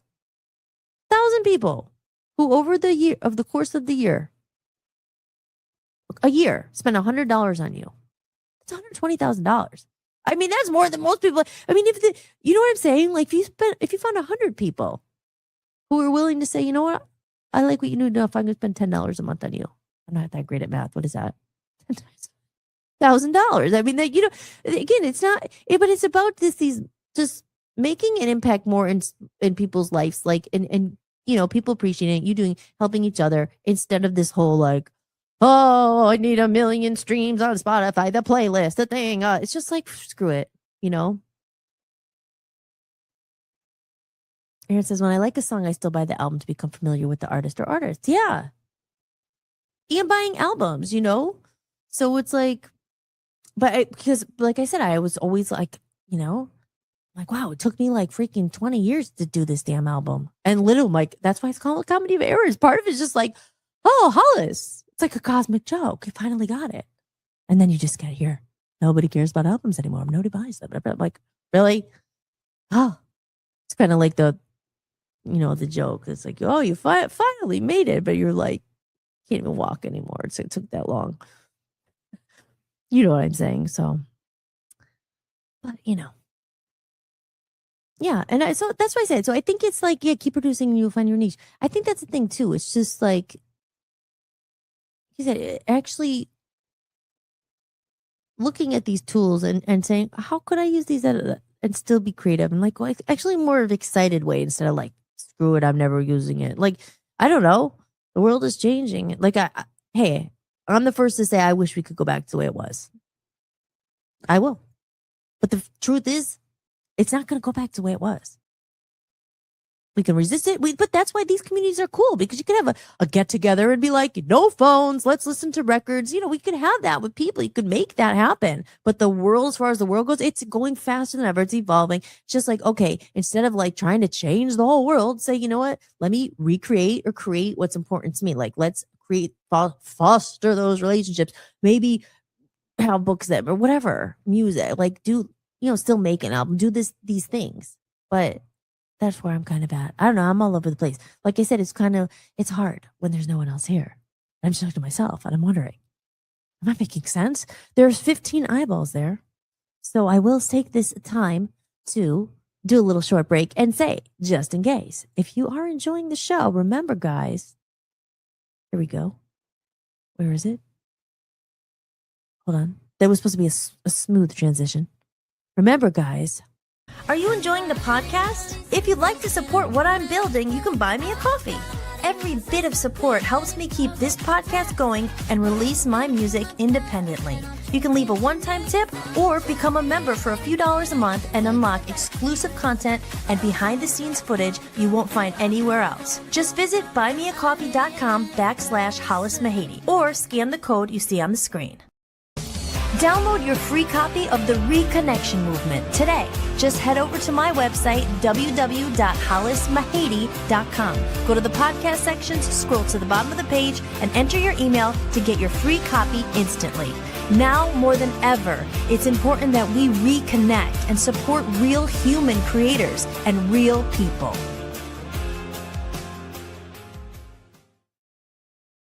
And there you have it. So yeah, even that with the Reconnection Movement, that was so long ago. But the recreation, like I said, doesn't it be a big movement where I'm like, oh, look at this movement I started? No, it's really just an idea. You put movement at the end of it, whatever. Recreation movement, just recreate. And because especially, I mean, I'm speaking for myself, but I'm someone who's always been like these big visions, grand, like I need to change the world and I'd be and take on the world's problems, the weight of the world and stuff. At the end of the day, it's like, it's a collective responsibility. We're all part of this. It really is me to we.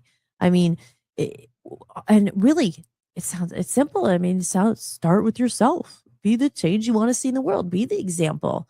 If it's old fashioned to freaking, send someone a thank you note, maybe do it once in a while, or if it's old fashioned to, it's going out of style. Oh, manners, courtesy, who cares about these days? We're too busy. It's like, no, you know what?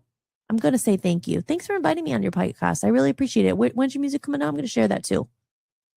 Little things, little things go a long way, and they're going to actually make you stand out in a crowd of a lot of people who are just too busy to care.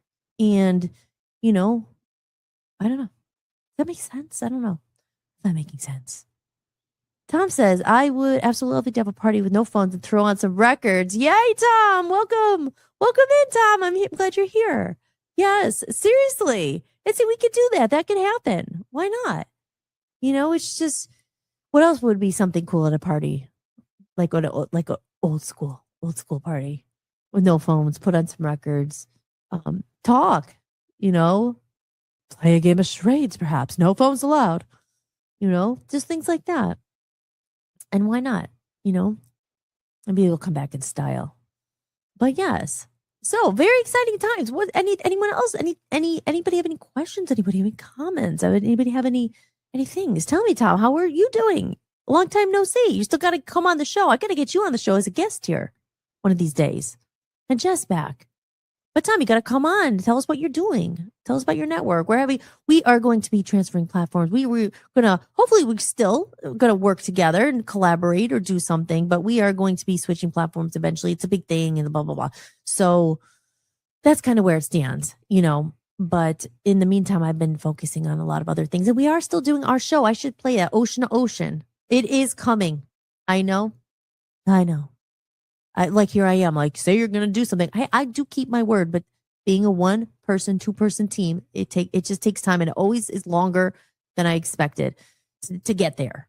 So that is definitely coming. I'm going to play that. Here, Tom, I don't know if you've ever seen this. This one's for you, Tom, and for everybody in the chat room, and for Smurglio. I know he sent us so much research, but it's coming. I promise. It's literally on I can't show you right now or maybe I can. Well, I guess not, but I have a big whiteboard. And it's on the list. And so is Barracuda. It's coming, Aaron. I promise. I actually was starting to record it, and then I'm having problems with my Logic recording. So I have to kind of figure that out, how I actually record it. But please, and I know I know you're understanding me. Please don't think I forgot. I did not. It's really, and I'm looking forward to it. I already started recording it, but then I'm trying to do Logic and record it, and it was not sounding loud enough. So it's coming. But this is all making me a better producer and engineer, because the next album probably will not be in a studio, because long gone are those days of me having to spend thousands of dollars. So I'm going to figure out how to do it myself. And I've done some demos, not the best, but that is literally my next goal, is to become really more sufficient as far as being the engineer. Like I said, my album, I produce myself. When I say produce, I literally said, this is how I want to sound. I helped pick the sounds. I wrote the soul. But he was an engineer, and was really good at that stuff, like the compute Logic and doing all that. I can do a little bit, but it's a whole other beast that takes a lot of time. So that's literally the finishing piece, because if I could really get good at that, then I would totally be in control. We're never really in control. God's in control, but you know what I mean. So back to ocean to ocean. It's coming soon, guys. Here it comes. This is coming eventually. Hopefully in the next couple weeks here.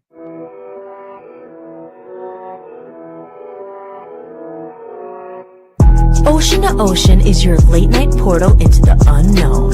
Hosted by Hollis and Dan Smeriglio as a tribute to the legendary spirit of late night radio, where curiosity leads and nothing is ever off the table. From sea to shining sea, we explore late night mysteries that keep you questioning everything. Bigfoot lurking in the shadows, secrets hidden beneath Antarctica's ice, UFOs, government cover-ups, and truths long buried, psychics, angel readings, and messages from beyond. But this isn't just a throwback, it's our twist. Real talk, raw curiosity, a little humor, and a fearless dive into the topics most people won't touch.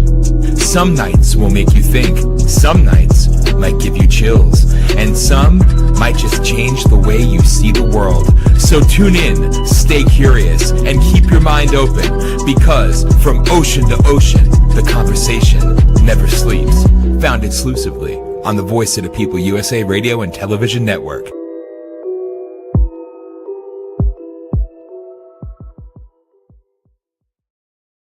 And there you have it, guys. That's Ocean to Ocean coming soon. And we are broadcasting live on VOPUSARadio.com as well. Our platform is still there. But when the time comes to renew it for a couple $1,000s, we're not going to be renewing, unfortunately, because we're going to be shifting the process to something that's more suitable. And this is probably boring tech talk, but honestly, even I want to have Tom's show on and your show and everything, but it just is costing us so much money. And with Dan in between jobs and everything, it's too expensive. It's too expensive. So we're getting back on our feet and stuff. So we're going to find another solution, and the show goes on, but we're going to be doing some rebranding, and there's be a lot of stuff. So it's all in the works. Like I said, I always do try to do I do what I say I'm going to do. It's just, it usually takes a lot longer than I thought, but try to stay true to your word, guys, as much as you can. And if you can't, apologize, I guess.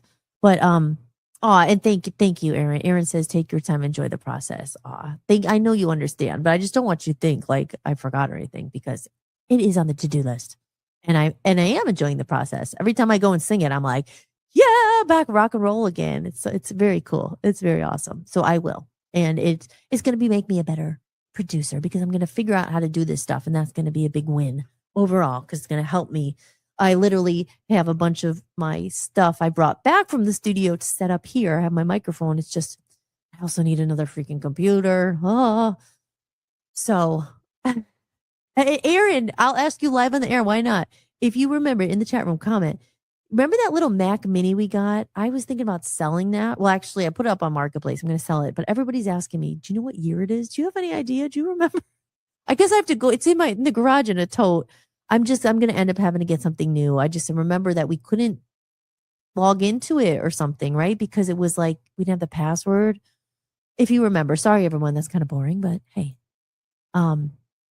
Okay, so I don't want to miss in the comments. Jess said, a fire in the woods, car doors open with music playing. Oh, the campfire smell. Remember that? Oh, the keg parties and all that. Well, Jess and I didn't go to high school together, but did we ever do parties in college outside? I don't think so. That was more of a high school thing. But I remember the woods, like you go and just stand by the campfire, and like then you come home and you'd smell that smell. Well, it wasn't the greatest, but it brought back the memories. You smell that. Tom says, I would be honored to come on Hollistics. Good. Well, I'm going to hold you to that. I know you said you're a little busy because of baseball season. I understand. You got to make the most of the spring and the summer while you can. Listen, there's a whole winter, and Hollistics is not going anywhere. It's here to stay, but it's just about getting back and doing it all the time, more consistently, not all the time, but 5 nights a week. But I'm going to be doing it again. It's coming more consistently, but I'm here tonight. But Tom says, we have some new shows coming out on Cole County Entertainment. Awesome. I'll plug them once the days and times are locked in. Yes, let me know. Like I said, I'm here to spread the word, and we help each other. And I know, Tom, I don't know if you were here, how long you were here, but earlier I was talking about the recreation movement and just doing things like that and helping each other. And That's why I loved you guys, you and Jess, of course. But the moment we talked, I was like, we're doing the same things.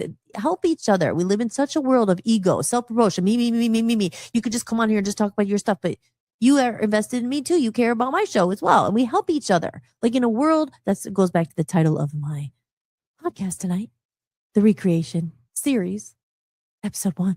And we're actually on episode 32. 32 episodes in of Hollistics, but like of the new little podcast series.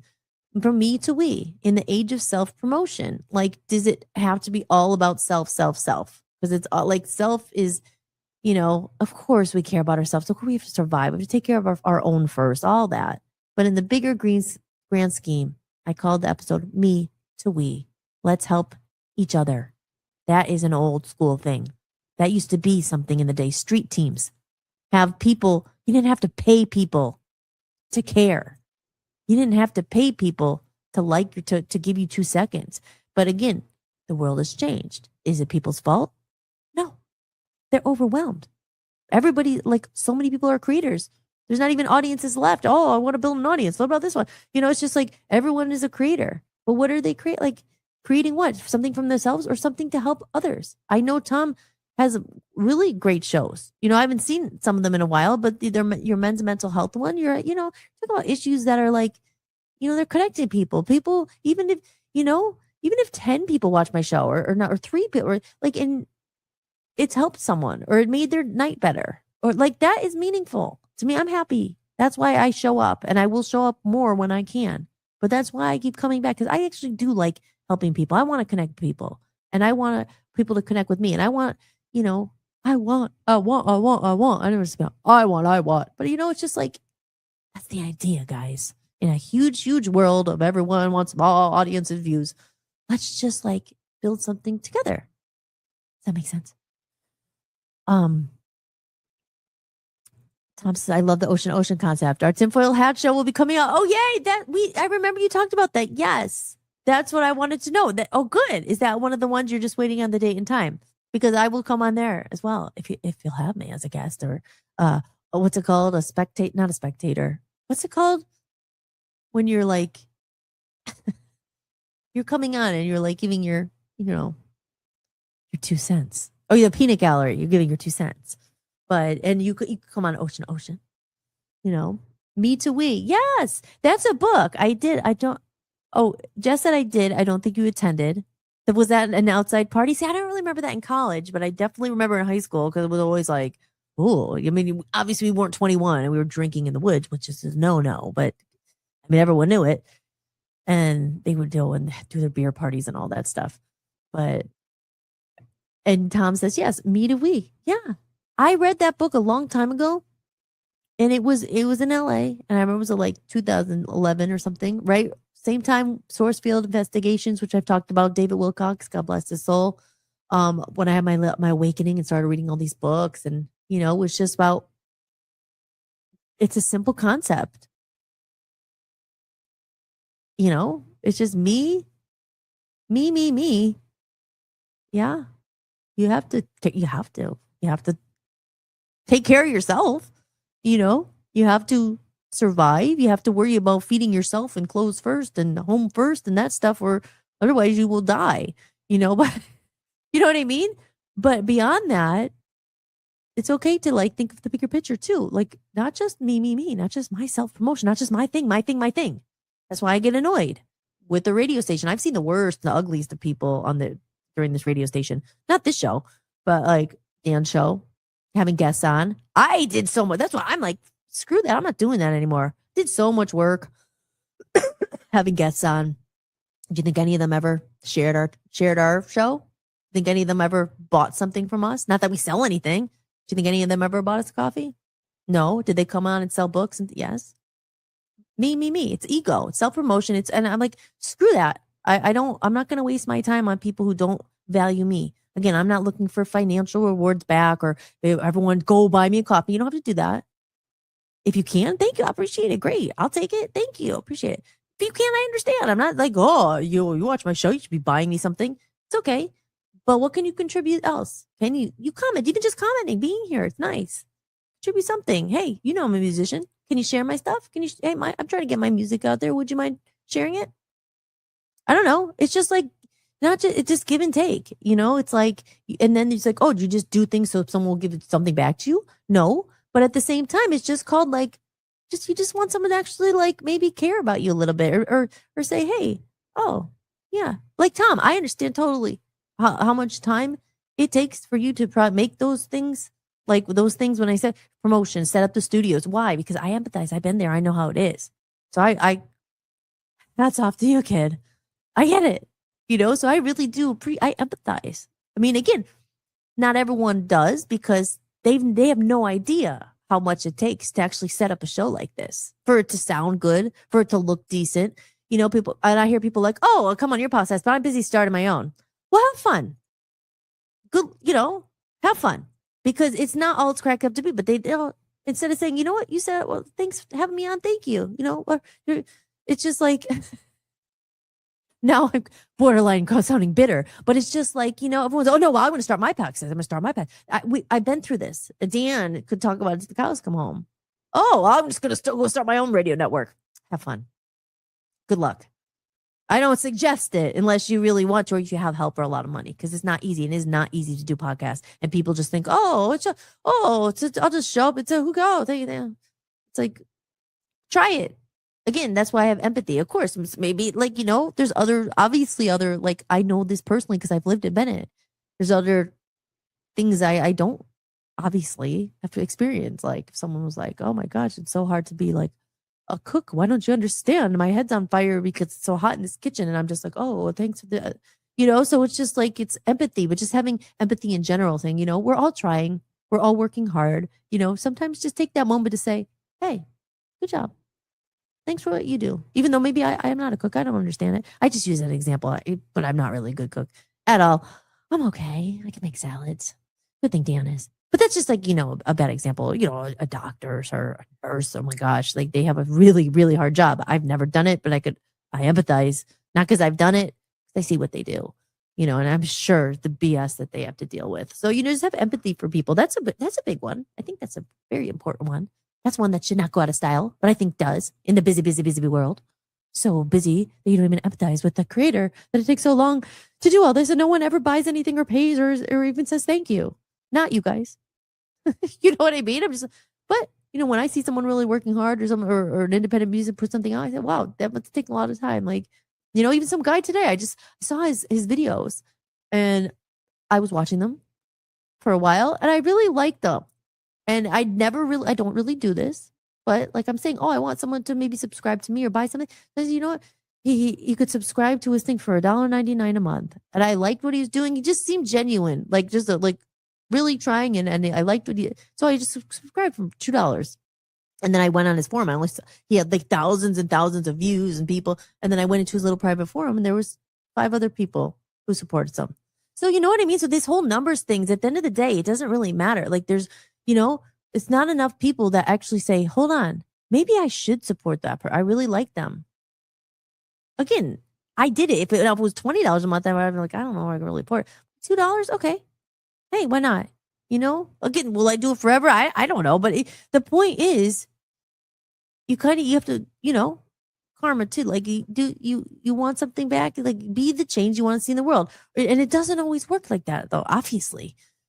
Karma or expecting something back. Just do good. Don't expect anything back. If you get something back, it's happily surprised. But also, you can draw the line and say, you know what? No, I just don't want to waste my time on people who are full of ego, who obviously don't really care. Like, I'm cool. Like, you know, and sometimes you don't know that until after you talk to the people or you'll have them, you know, or you get to know them. You don't totally know that they're all ego. I just can't stand people who are all about themselves, for God's sakes. Like, I know this is my show. I talk about myself a lot, obviously, because it's Hollistics, but I do like to have guests on the show. And I've had wonderful guests. And I'm not talking about my own guests. I'm talking about more about the experience I've had with Voice of People Radio and some of these other guests. And it's just all ego and self-promotion and just not genuine. And what can you do for me? Like, you know what?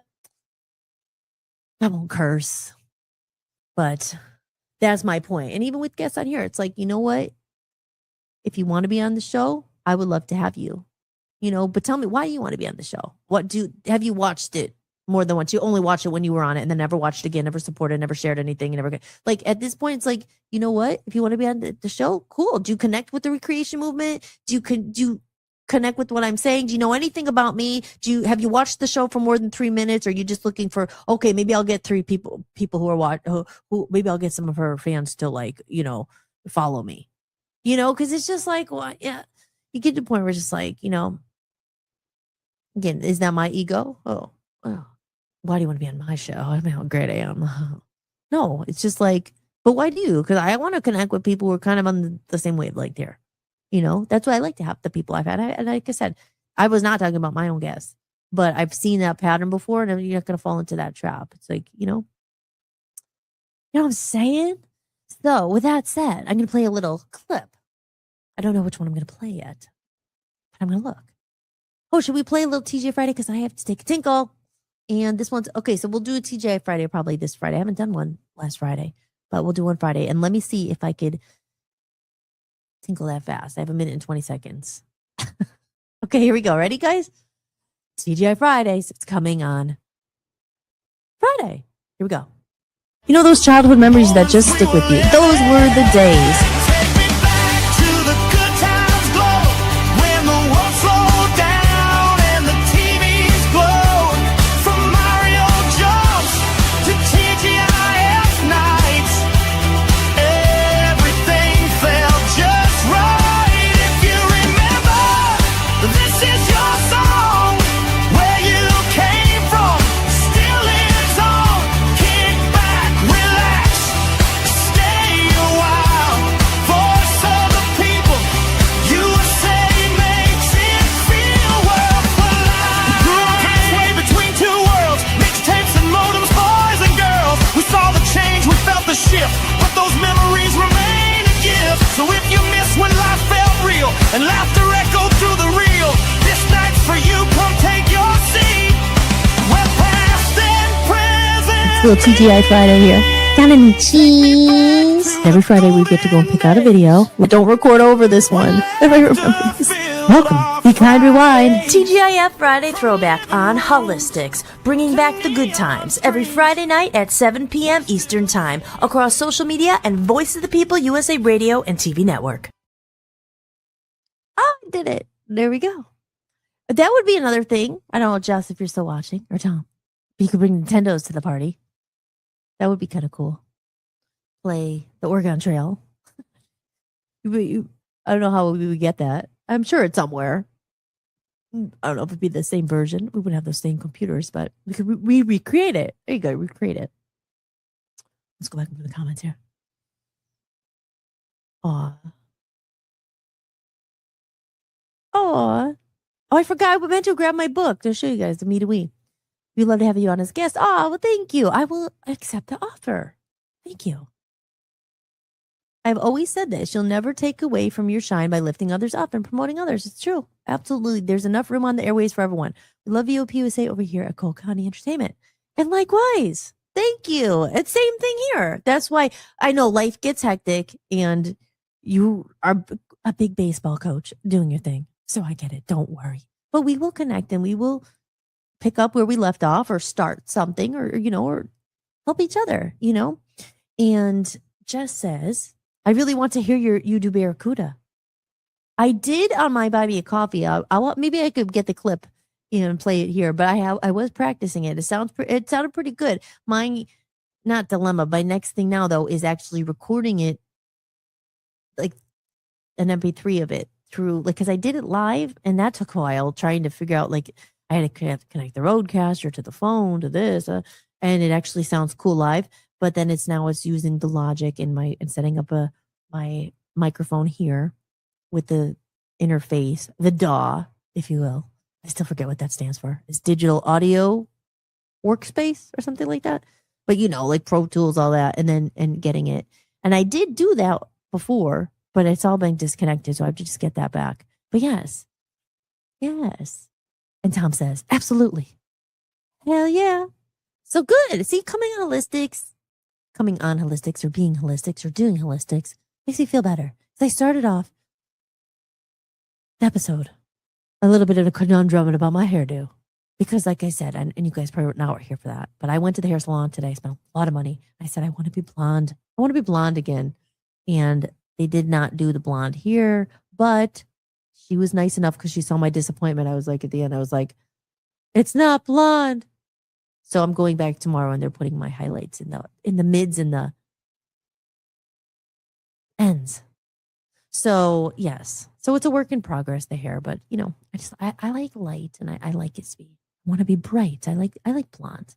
I like dark, but I want to have a nice mix. So a little bit more natural, not so like stark rock and roll. I like all that, but that was its era. And now moving into more of the peace, love, light, Hollis. I've always been that, but you know what I'm saying. Smule is good practice. Yes, Jess. Oh, and thank you again, Jess. Tom has a question there. Jess, thank you. And I'm so sorry. Look, I'm a hypocrite. I did start writing you and then I didn't send it and I meant to answer you about the thing on Songwriter on Facebook. Thank you for sending that. And Smule, if I sign up there, could we do a duet together? I will sign up for that. Let me know. Oh, and there's a guest that will be coming onto the show. Yes. Mrs. Bean is going to be a guest. I'll tell you more about her later because she's a very special person I met when I was in Maine. And she's a character, I'll tell you. She is a character. But man, that woman, that's a heart of gold. She is old school as they come, but like hilarious and really cool. And we're going to get her on as a guest. So yes, that's the first time I mentioned her. But she is someone very, very interesting. So we're going to have her. We could do multiple parts each song. Maybe we should do Barracuda on there too. Oh, or we could pick anything. We could pick any song. What do you mean multiple parts on each song? Like we could each. I had totally radio silence. What how do the song? It sounds dumb. How did the songs exist? Is it playing or is it a track or something? I guess you could do anything. Do you have a karaoke track and then you use it, or are you like? Because I could play the piano. Obviously, I could play the piano or the guitar, and the harmonica as well. Drums, not so much. Not really a drummer. Even though I think I would have been good at drums because I had a lot of anger when I was younger. Still have anger sometimes, especially around PMS time. Poor Dan. That's when Hollis comes out. That's when drums would have been good. Drums. I love the bass. I'm not very good at it. I think the bass is so cool. That I have a bass. I wish I dedicated more time to that during my lifetime. Hey, it's never too late. I think a bass is so cool. Yeah, you could do anything. Yes. So you could do, if you had it, because I have a karaoke track. Like for Barracuda, I downloaded the karaoke track and singing to that because obviously I can't play all that myself. I probably could maybe. That'd be kind of weird to do a cover of Barracuda like on the piano. Oh, I wonder what that would be like. Sure, people have done it. I have to Google it. But yeah, you could do anything. So the world's your oyster, you're saying. Anything you say. Anything at all. Oh, but bass. I love the bass. And drums. I could keep a little bit of a beat. Like on my new album, that's programmed drums.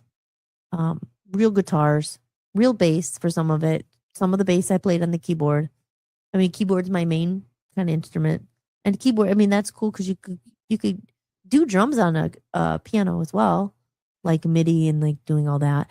But I was never really that great at drums. But like I said, I guess that's the instrument most parents are like, oh gosh, you have to have that because it's so loud and it's probably so annoying.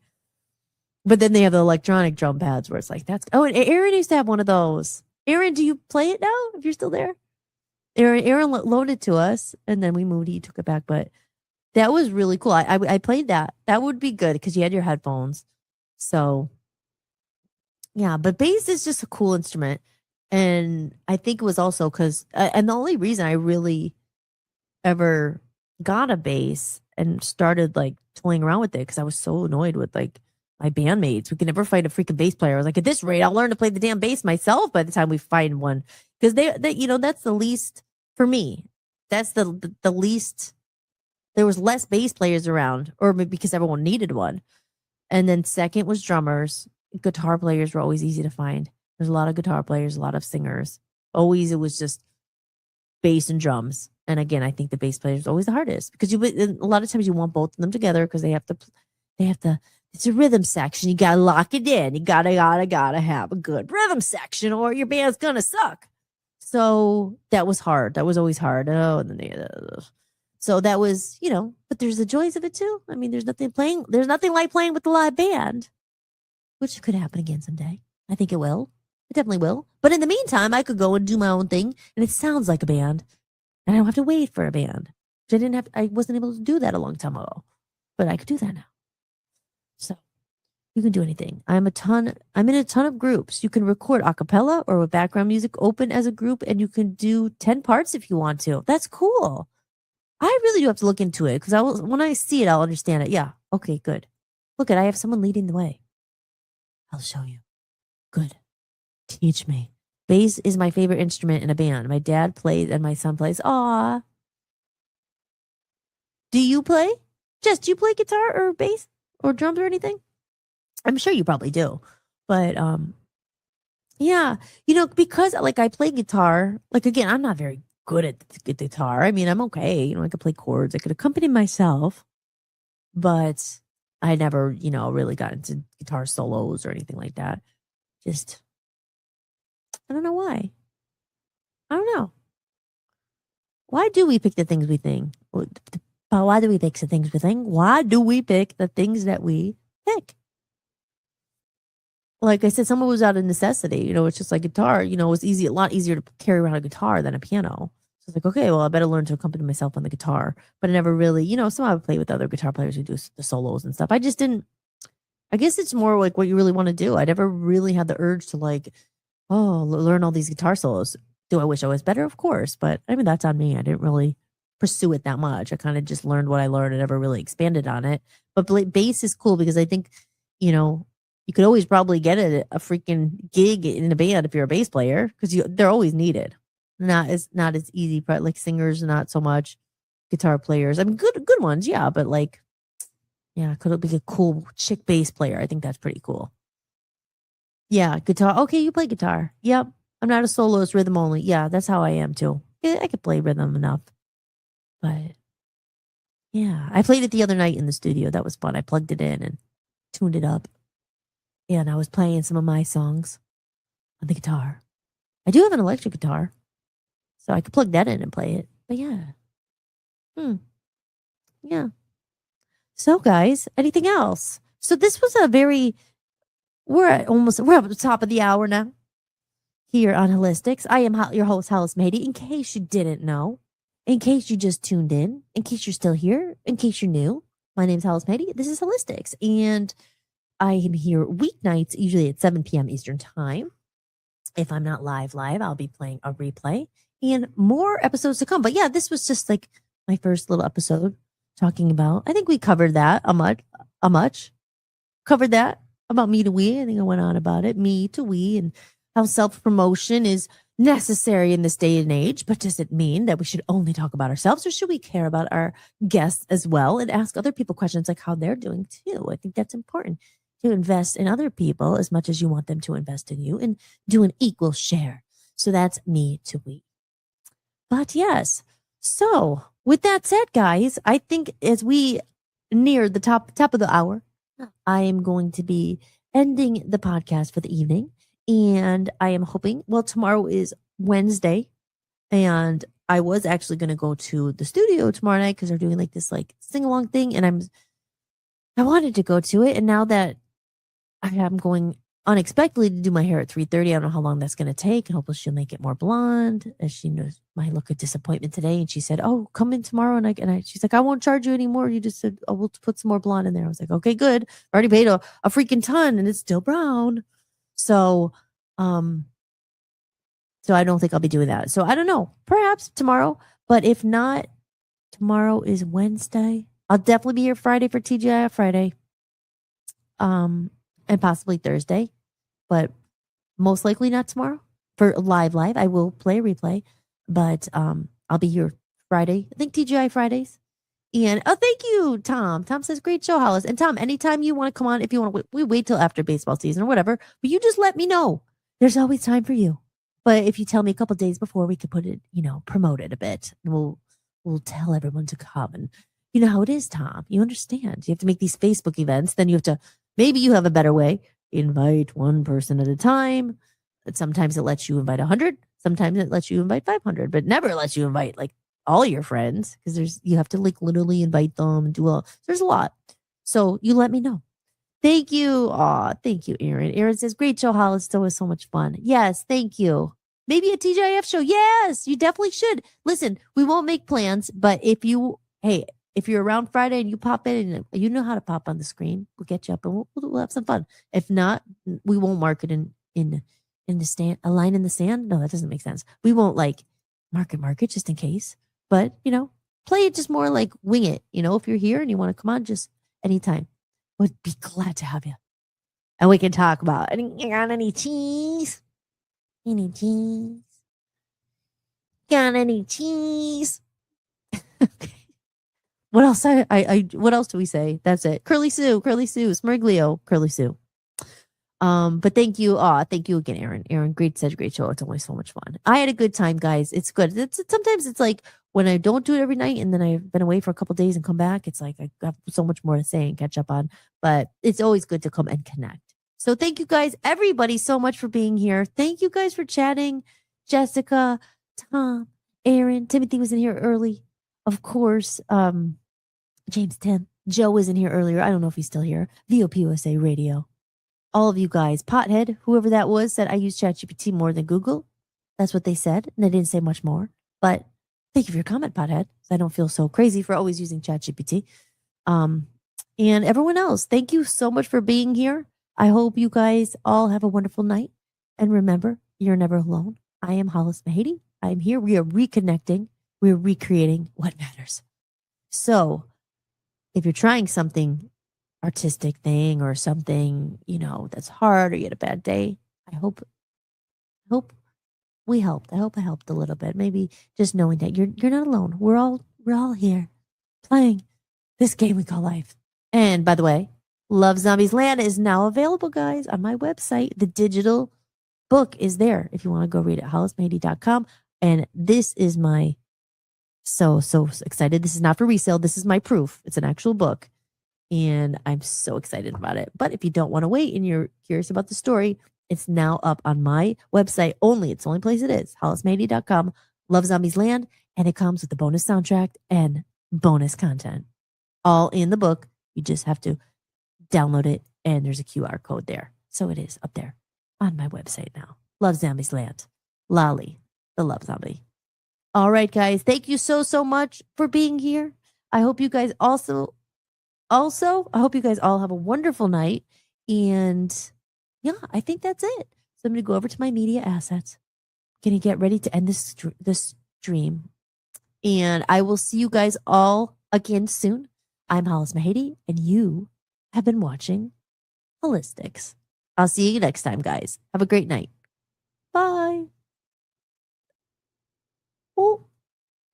Thank you for watching Hollistics, hosted by me, Hollis Mahady. If you enjoyed the show, be sure to share it with someone who might need it too. And if you'd like to support the podcast, you can visit buymeacoffee.com/Hollis Mahady. You can make a one-time donation or become a member for just a few dollars a month to get extra podcasts and exclusive behind-the-scenes content you won't find anywhere else.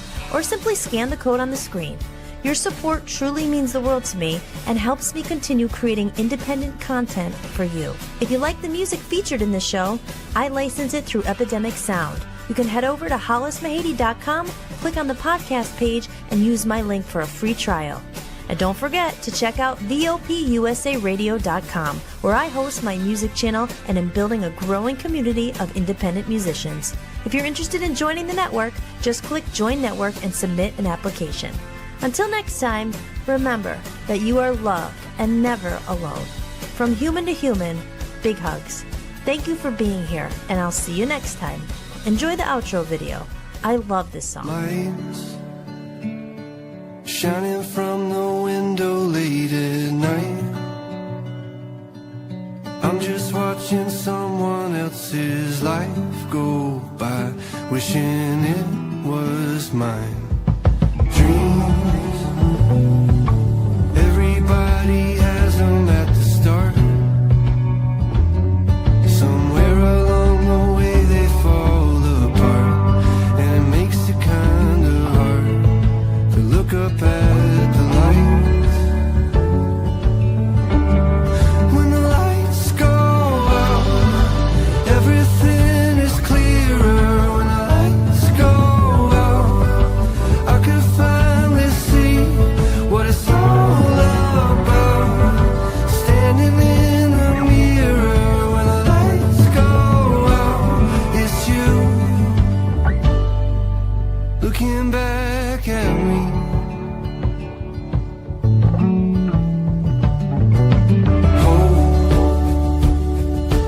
Try your best to hold on to the rope. We all have a reason to let go, and it's easier to do, but it's better if we don't. When the lights go out, everything is clearer. When the lights go out, I can finally see what it's all about. Standing in the mirror, when the lights go out, it's you looking back at me.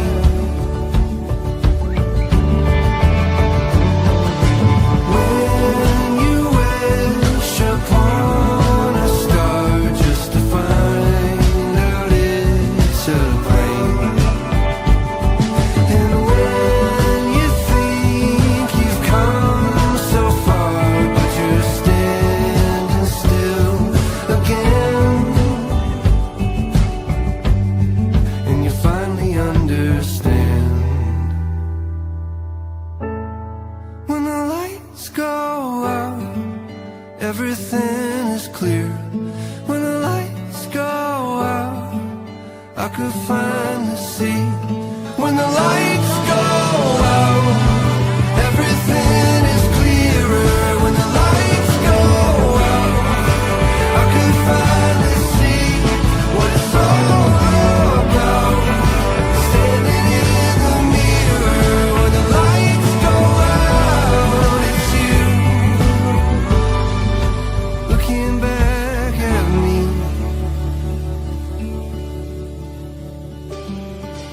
Hope, try your best to hold on to the rope.